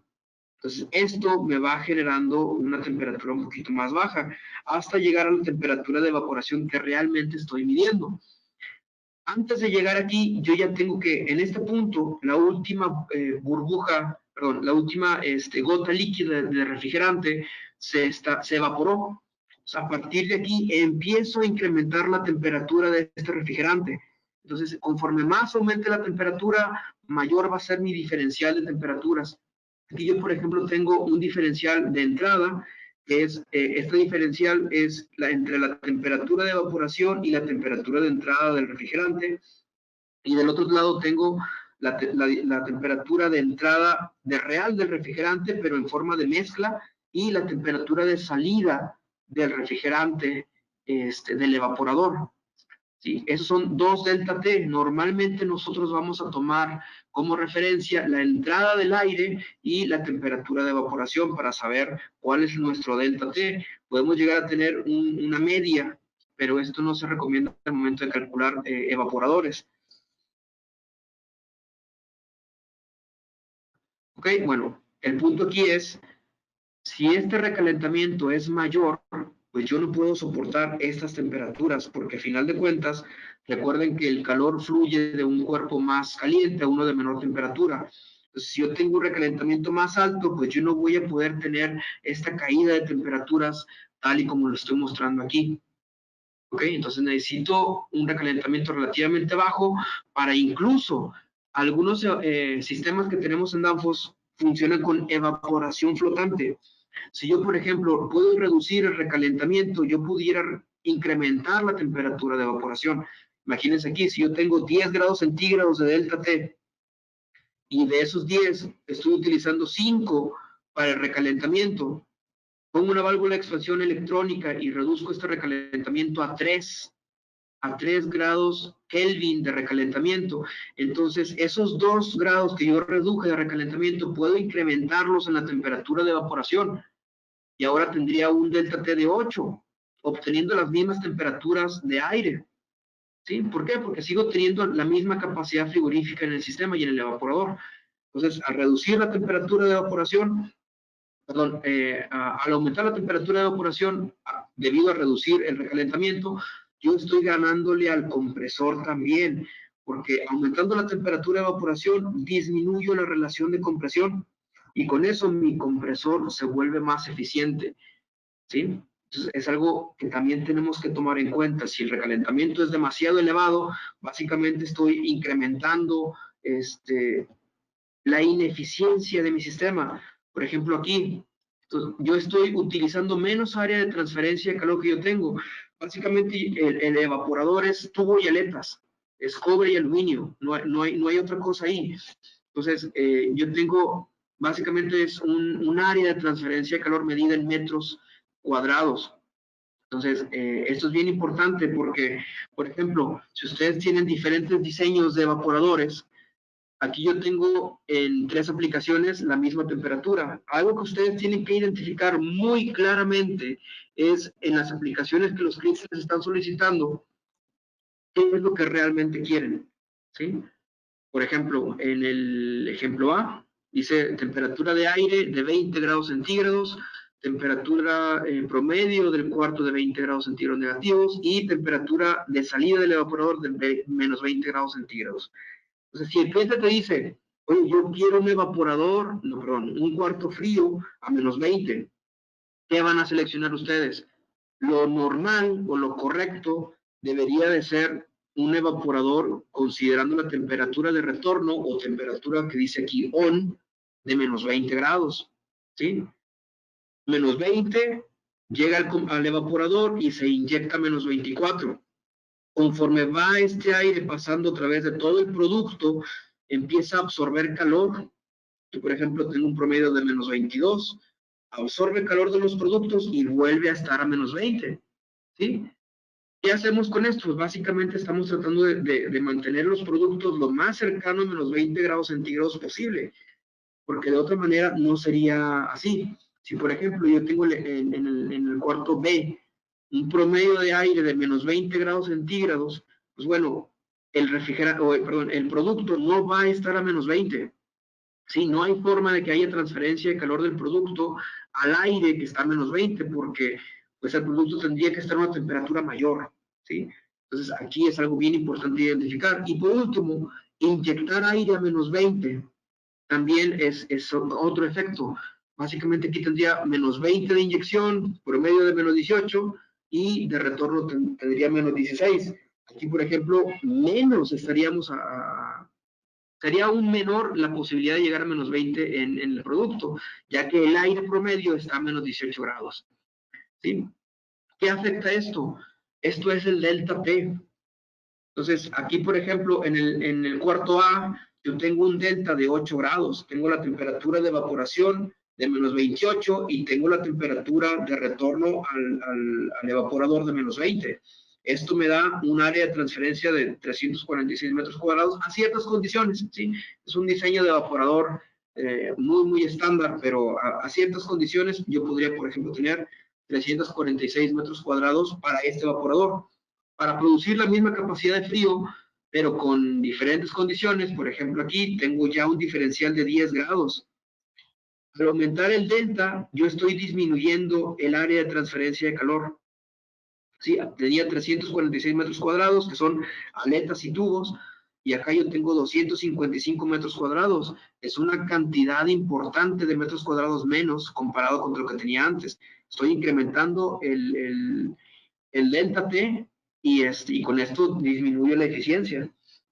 Acá, por ejemplo, tengo 203 metros cuadrados, pero aquí yo ya tengo desde menos 28 hasta menos 16. Son aproximadamente 12 grados de delta T.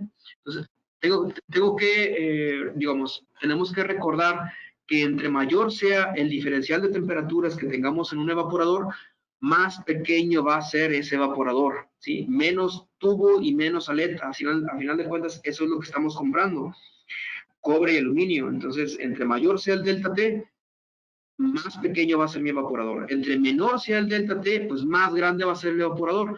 Pero si llegamos a delta T muy pequeños, pues entonces también vamos a tener un evaporador más grande que la pared donde lo podemos instalar. Entonces es algo que tenemos que tomar en cuenta también.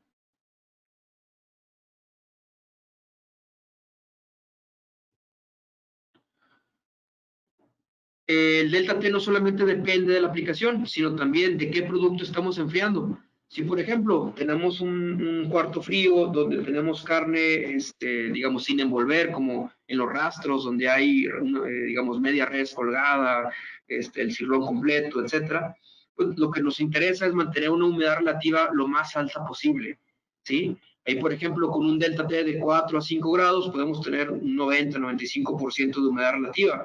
Y conforme vamos incrementando el delta T, vamos disminuyendo la humedad relativa que podemos mantener en ese cuarto frío.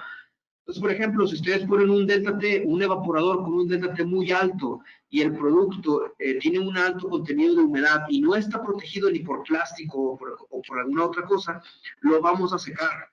¿Sí? Si el cliente mete 10 toneladas de carne a un cuarto frío con un delta T muy alto, probablemente saque 6 o 7 toneladas de carne y cuando pregunten dónde están las 3 toneladas restantes, pues literalmente vamos a decirles que están en el drenaje, porque esa humedad se pegó al evaporador y después de un deshielo se fue directamente al drenaje ese peso de la carne. ¿Sí? Es algo bien importante también entender. Si, por ejemplo, el delta puede ser más grande, claro que sí. Si el producto está enlatado, embotellado, o no tiene algún efecto la humedad sobre el producto, pues bien, ¿no? Podemos tener un delta T más grande.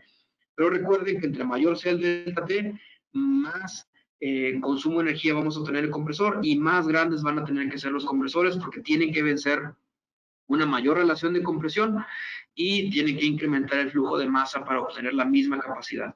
¿Sí? Y este es el otro, el sobrecalentamiento ya total del sistema que vamos a medir justo en la entrada del compresor. Y esto es bien importante para la misma protección del compresor. ¿Sí? Un recalentamiento demasiado alto nos va a dar problemas, un recalentamiento demasiado bajo también nos va a dar problemas.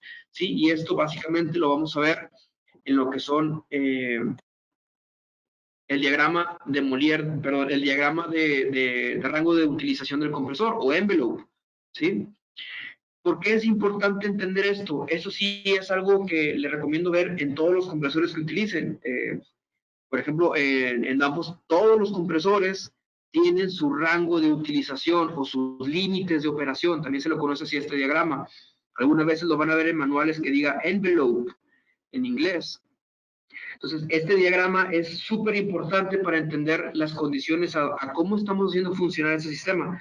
Por ejemplo, este diagrama es para R22 con los compresores MT. Entonces, ahí ustedes pueden ver una línea punteada. Dice, sobrecalentamiento igual a 30 grados Kelvin. ¿Sí? Sobrecalentamiento, cuando nosotros tenemos un ejemplo aquí, digamos, me les pongo el spotlight otra vez. Por ejemplo, tengo 5 grados de evaporación, aquí tengo evaporación en grados centígrados y de este lado tengo condensación en grados centígrados. Si yo tengo un compresor trabajando a 5 grados centígrados de evaporación y 45 de condensación, este compresor me permite tener hasta 30 grados Kelvin de sobrecalentamiento. ¿Sí? Pero ¿qué pasa si, por ejemplo, yo sigo manteniendo esos 45 grados de condensación, pero mi temperatura de evaporación de diseño empieza a disminuir? Yo no quiero 5 grados de evaporación, ahora yo quiero menos 15. ¿Sí? A menos 15 de evaporación y 45 de condensación, yo ya tengo un limitante. ¿Sí? Ya no puedo tener 30 grados Kelvin de sobrecalentamiento, ahora solamente puedo tener 11.1 Kelvin, que más o menos es aproximadamente 20 grados Fahrenheit o 22, algo así. Sí, pero son 11 grados Kelvin de diferencias de temperatura. ¿Qué significa? Que si yo, por ejemplo, tengo de evaporación menos 15, más estos 11.1, la temperatura real medida a la succión del compresor no debe de ser mayor de aproximadamente 4 grados negativos. ¿Sí? Ese sería mi límite ahora. El sobrecalentamiento no debe de ser mayor a 11.1 Kelvin. Y eso es algo bien importante, porque si nosotros tenemos un sobrecalentamiento superior a esto, vamos a obtener una temperatura de descarga mayor.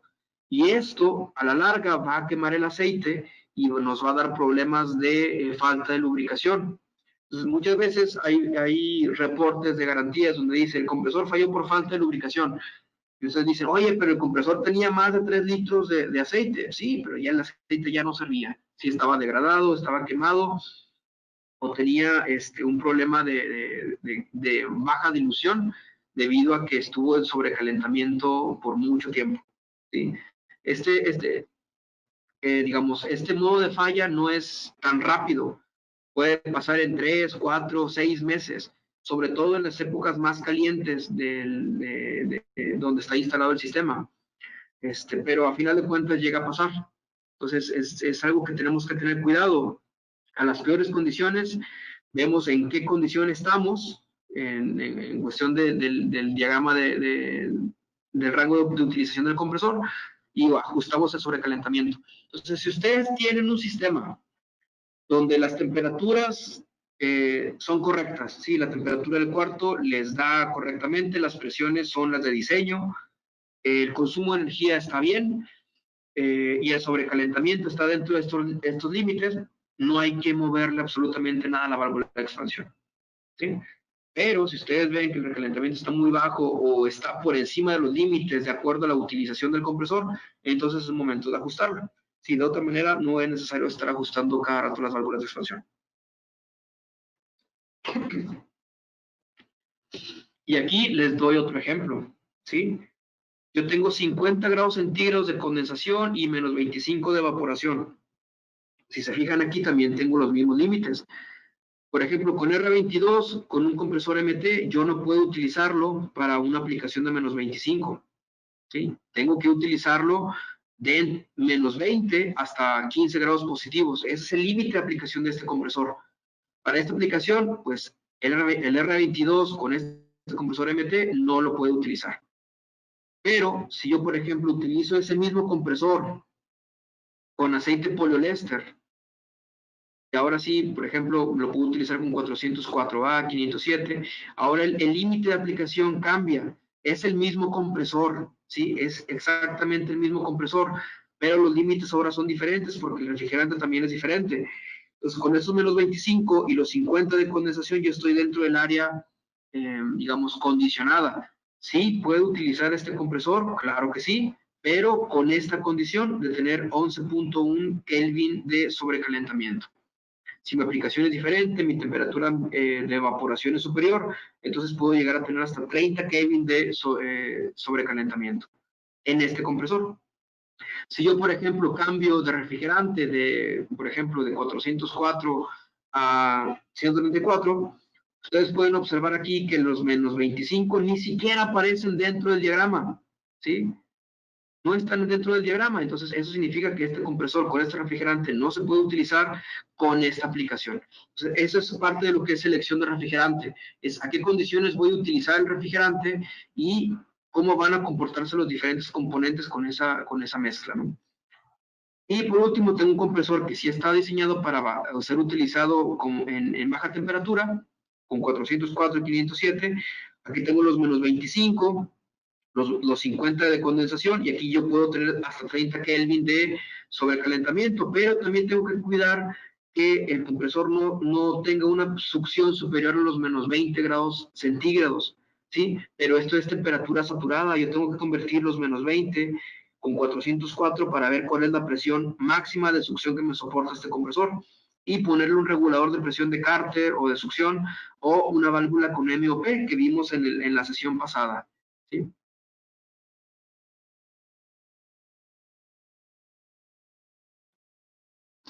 Tengo aquí el ejemplo de Cool Selector, ya se nos está acabando el tiempo.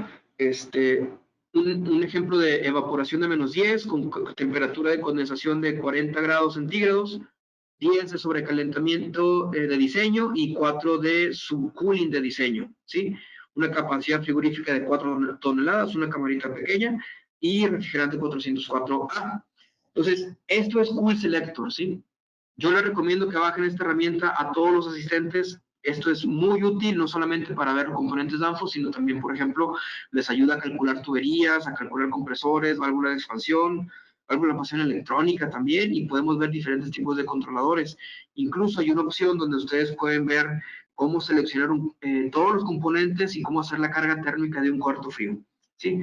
Pero bueno, basado en lo que estamos viendo en este tema el día de hoy, aquí yo, por ejemplo, le pongo compresores, seleccionar compresores, Le pongo cooling capacity, 4 toneladas de refrigeración, menos 10 grados centígrados de evaporación, 40 de condensación, 10 Kelvin del sobrecalentamiento útil. Aquí, si se fijan, tengo 0 de sobrecalentamiento adicional.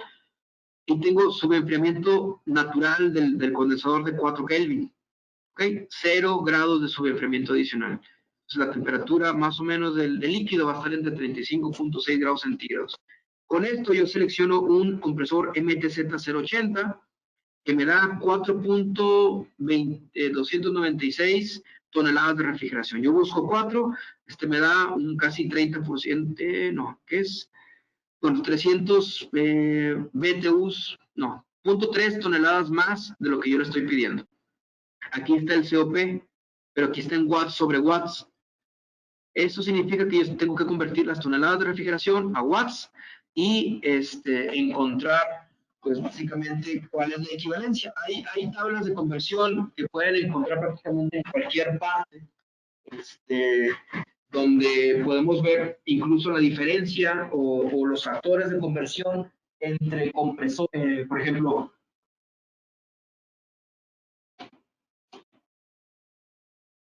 BTUs, miles de BTUs, kilowatts, toneladas de refrigeración, kilocalorías, etcétera, ¿sí? Entonces es algo simple, ¿no?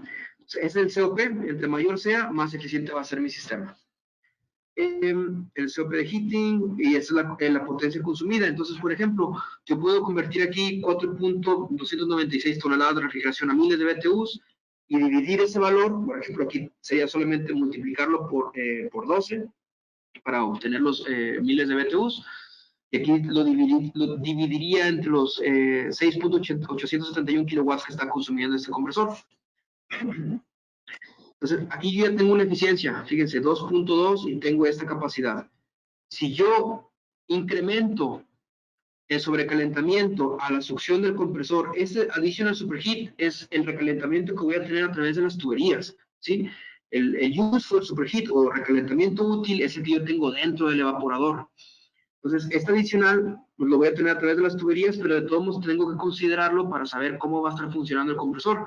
Entonces, aquí yo ya tengo, por ejemplo, tengo 5 grados adicionales de sobrecalentamiento, tengo un 2.6% menos capacidad frigorífica y tengo un COP de 2.7% menor en eficiencia.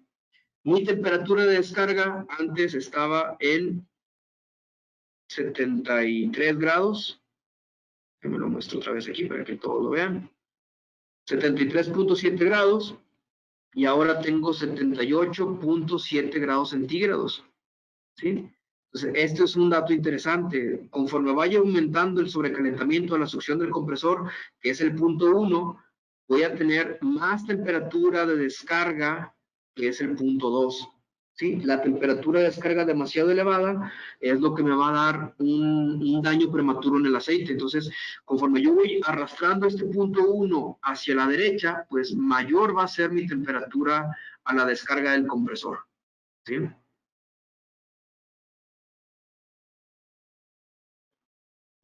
Ok, aquí son, por ejemplo, 5 Kelvin.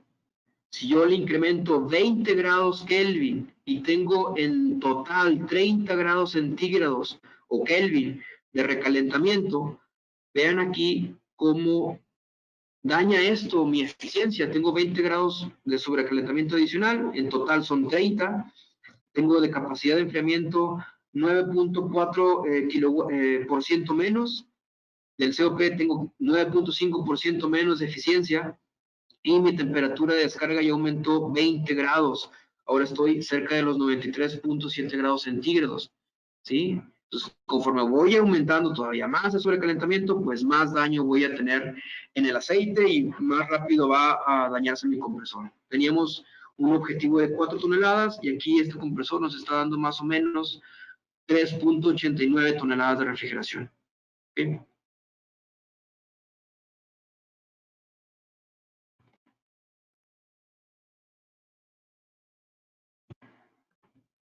Y esos serían los efectos de un bajo sobrecalentamiento. ¿Sí? Aquí, bueno, eso sería, bueno, primero, alto sobrecalentamiento, empezamos a quemar el aceite. Ustedes pueden ver aquí las marcas de aceite quemado, ¿sí? Cuando tenemos un daño de este tipo por falta de lubricación, ustedes pueden ver cómo los pistones, los bujes y diferentes cosas pueden observarlos con aceite quemado, como se muestra aquí. Esto se debe a una alta temperatura de funcionamiento de ese aceite. Se empezó a degradar, se empezó a quemar, a carbonizar y pues prácticamente dejó de funcionar como lubricante, ¿sí? Este es el principal problema que enfrentan los compresores.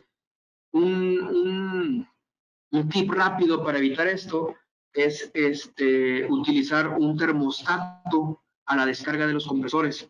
Sí, y esto, pues, básicamente tendríamos que ver cuál es la temperatura máxima que soporta el compresor a la descarga, que eso lo pueden buscar en cualquier manual de operación de los compresores, y poner un termostato a esa temperatura. Hay sensores tipo PTC también, por ejemplo, si el compresor soporta máximo 100 grados, máximo 120, hay sensores tipo PTC que nos pueden identificar esa temperatura y mandar una señal hacia el contactor para mandar a apagar el compresor o hacia un controlador que nos marque una alarma y que podamos identificar que el compresor se protegió debido a una alta temperatura de descarga, ¿sí? Y con esto evitamos este tipo de problemas.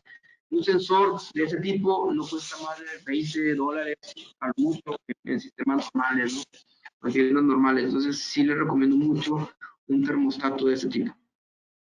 Y cuando pasamos al lado contrario, que es decir, tenemos un sobrecalentamiento demasiado bajo, vamos a tener ese tipo de efectos. Aquí, por ejemplo, en la mirilla podemos observar que hay espuma. Esa espuma no es normal. Normalmente en los compresores vamos a ver una espuma de 1 milímetro, 1,5 milímetros, 2 milímetros tal vez de espuma, y eso es normal porque normalmente siempre va a haber una pequeña cantidad de refrigerante disuelto en el aceite. Y cuando el compresor está funcionando, es normal ver una pequeña capita de espuma. Pero ya cuando tenemos espuma de este tipo, o un mayor, es decir, que ustedes puedan ver en la mirilla solamente espuma, eso es líquido refrigerante y eso no lubrica. Eso va a generar daños en el compresor, ¿sí? Entonces, por ejemplo, ustedes van a ver que cuando un compresor falla, por culpa del líquido refrigerante, no va a haber aceite quemado, porque el líquido desplaza el aceite. Entonces, aquí, por ejemplo, estas piezas las pueden observar. Bueno, ese es por recalentamiento, pero estas piezas, por ejemplo, las que tenemos aquí, esta pues está dañada por golpe de líquido o por una dilución muy grande de líquido refrigerante en el aceite. El líquido refrigerante desplazó el aceite y al evaporarse, pues obviamente no lubrica. Y las partes empezaron a tener contacto entre sí, degradándose una a la otra. Acá de este lado tengo el cigüeñal y tengo aquí la biela del pistón. Entonces, esto nos muestra aquí que tampoco hay aceite aquí quemado, que significa que esto fue por culpa del líquido refrigerante, ¿sí? Esto es básicamente el riesgo de tener un sobrecalentamiento muy, muy bajo. Es también el riesgo de no identificar si el refrigerante que estoy utilizando tiene un deslizamiento y el recalentamiento pues está acorde a ese valor. Y pues bueno, también deshielos insuficientes, cuando tengo el evaporador completamente lleno de hielo y no tengo deshielos completos, pues bueno, en algún punto el refrigerante pasa sin hacer transferencia de calor y llega hasta el compresor todavía en forma líquida. Bueno, el líquido no se puede comprimir y pues podemos llegar a tener daños en pistones, en bielas, en cigüeñales, pero antes de eso, primero falla por falta de lubricación, ¿sí?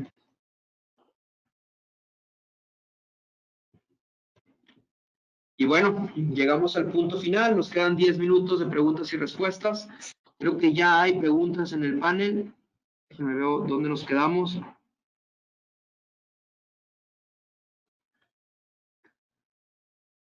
Es recomendable usar, a ver, no, estamos arriba.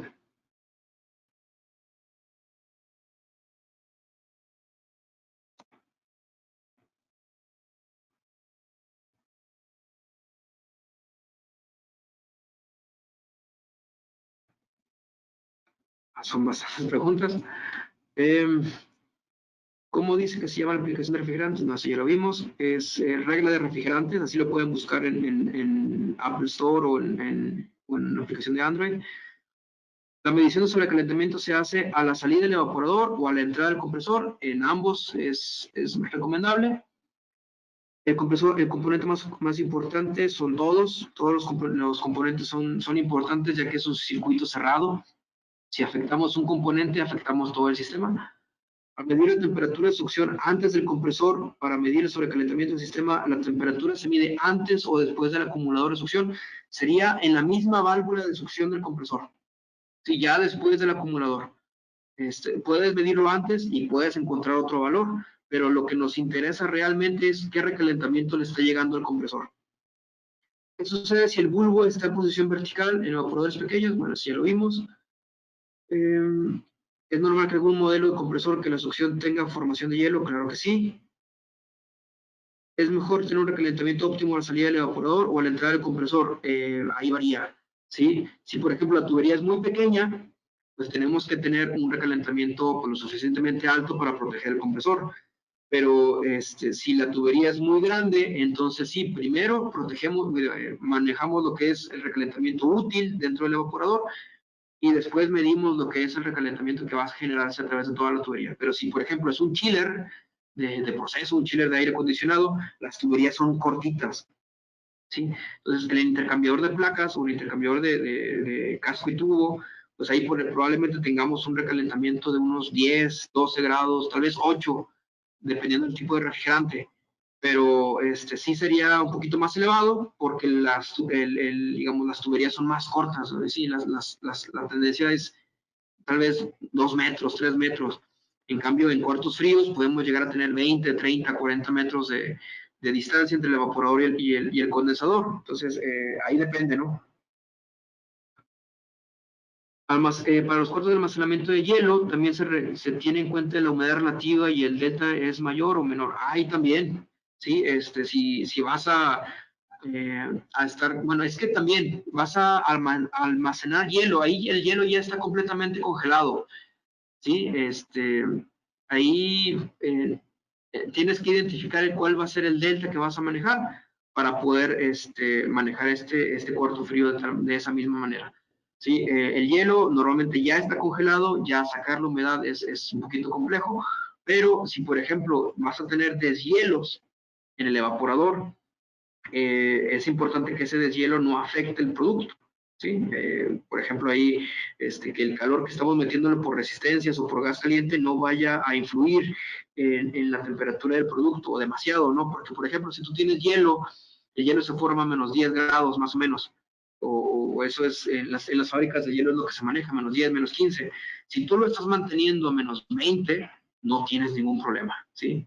El problema es con por ejemplo, proteínas, como carne, pescados, donde, bueno, sobre todo carnes, ¿no? Es donde más lo vemos, que si la humedad relativa es muy baja, pues sí, vamos a estar deshidratando el producto y vamos a estar sacando menos carne del cuarto frío.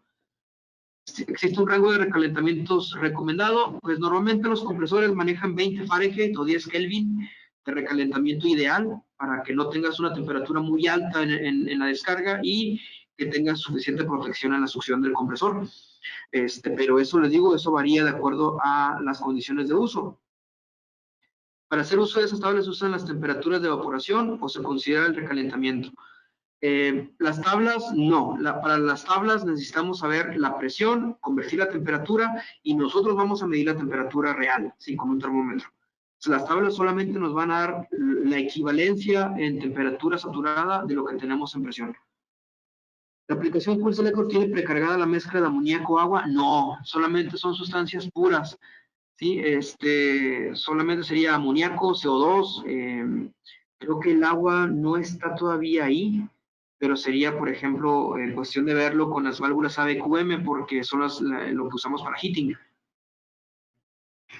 Recalentamiento, ¿es recomendable considerar un recalentamiento adicional de 0? Básicamente, si nosotros decimos que el recalentamiento adicional es 0, estamos teóricamente diciendo que no hay tubería entre el evaporador y el compresor.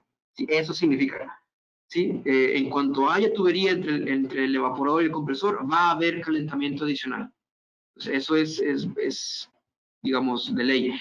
Si tenemos que considerarlo o no, pues pudiéramos manejarlo como despreciable hasta cierto punto, pero tendríamos que también tener una distancia muy corta entre el evaporador y el compresor y tenerlo aislado para que el calor que le entre ahí no sea considerable.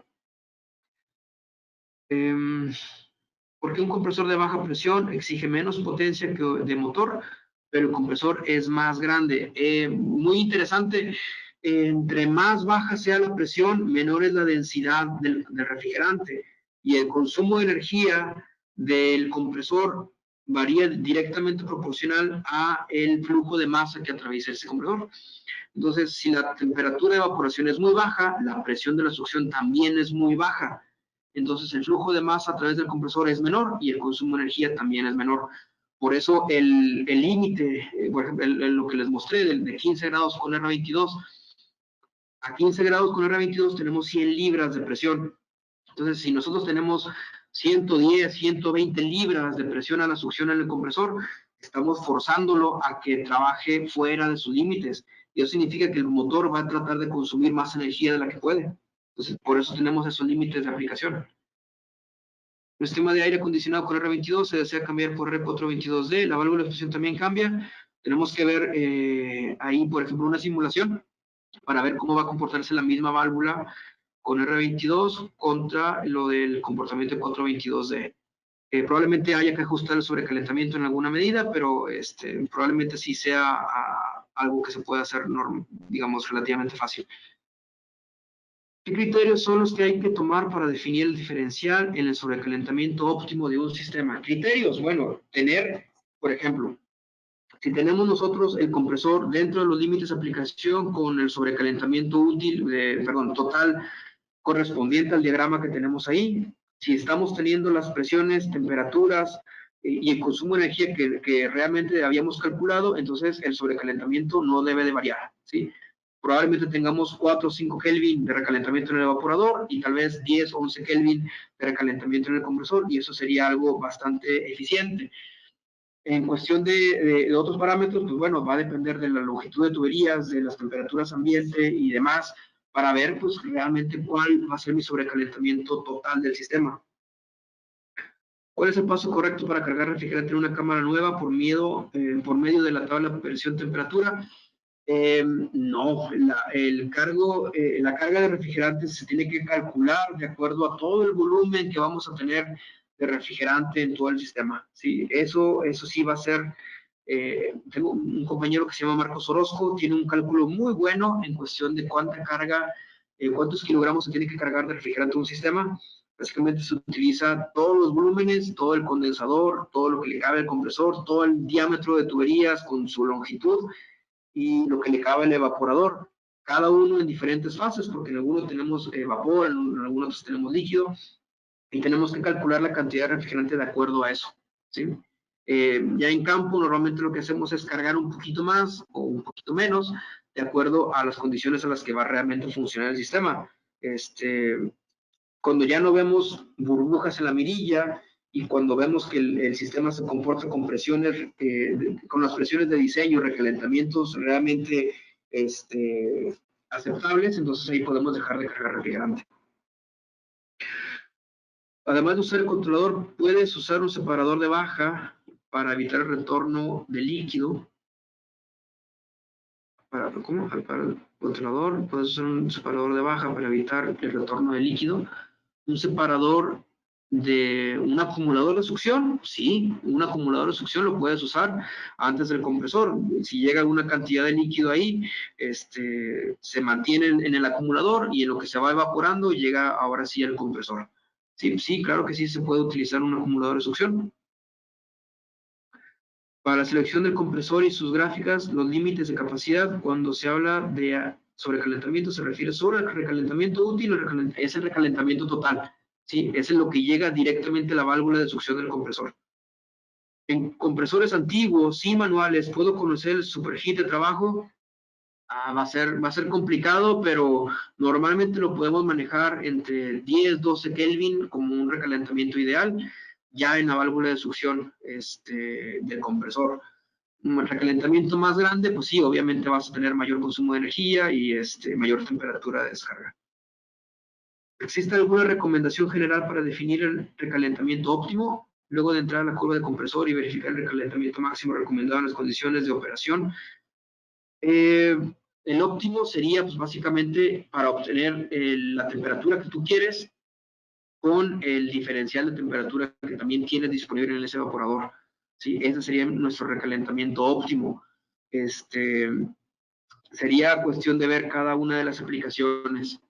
Pero en la aplicación que les mostré ahorita, el TXV Adjuster, eso la verdad sí está muy bueno, muy fácil de digerir, y nos puede dar una idea de cuál sería el sobrecalentamiento útil con esa válvula, con esa capacidad de evaporador y con las condiciones a las que lo tenemos.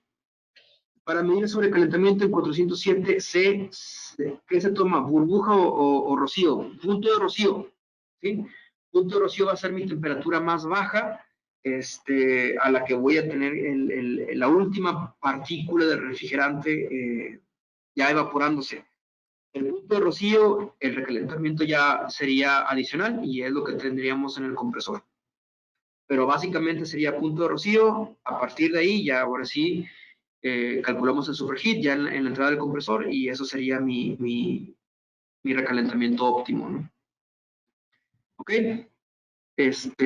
Bueno, terminamos todavía con 129 participantes. ¿Hay alguien que tiene handouts? Bueno, en handouts pueden ver la presentación, todo lo que vimos el día de hoy. Cualquier duda, cualquier comentario, estamos a sus órdenes todavía. Por favor, inscríbanse en los demás entrenamientos. Son cosas que normalmente no vemos, ¿sí? En cuestiones de capacitación. Y pues, por ejemplo, ahorita, no sé si observaron, pero casi no vimos productos Danfoss. Esto es solamente aplicación, ¿sí? Esto es conocimiento general que todo técnico debe de tener. Entonces, creo que es bastante útil, creo que es bastante importante que todos como frigoristas estemos dentro del mismo canal, con las herramientas necesarias y el conocimiento adecuado para las actividades que estamos realizando. Entonces, si no tienen más dudas, comentarios, yo me quedo a sus órdenes. Les digo, soy Adrián García, soy el responsable del soporte técnico a nivel nacional y en algunas aplicaciones en Latinoamérica. Tengo un equipo bastante completo de muchos especialistas en amoníaco, en controladores, en refrigerantes flamables, en refrigeración comercial, refrigeración doméstica, etcétera, ¿no? Entonces, prácticamente cualquier producto de Danfoss está cubierto por nuestro equipo de soporte. Por favor, tengan la confianza de comunicarse con nosotros para cualquier duda y pues bueno, quedamos a sus órdenes. Muchísimas gracias por su tiempo, ya nos pasamos 5 minutos, pero muy bueno, les agradezco mucho su tiempo y espero que les haya sido útil esta presentación.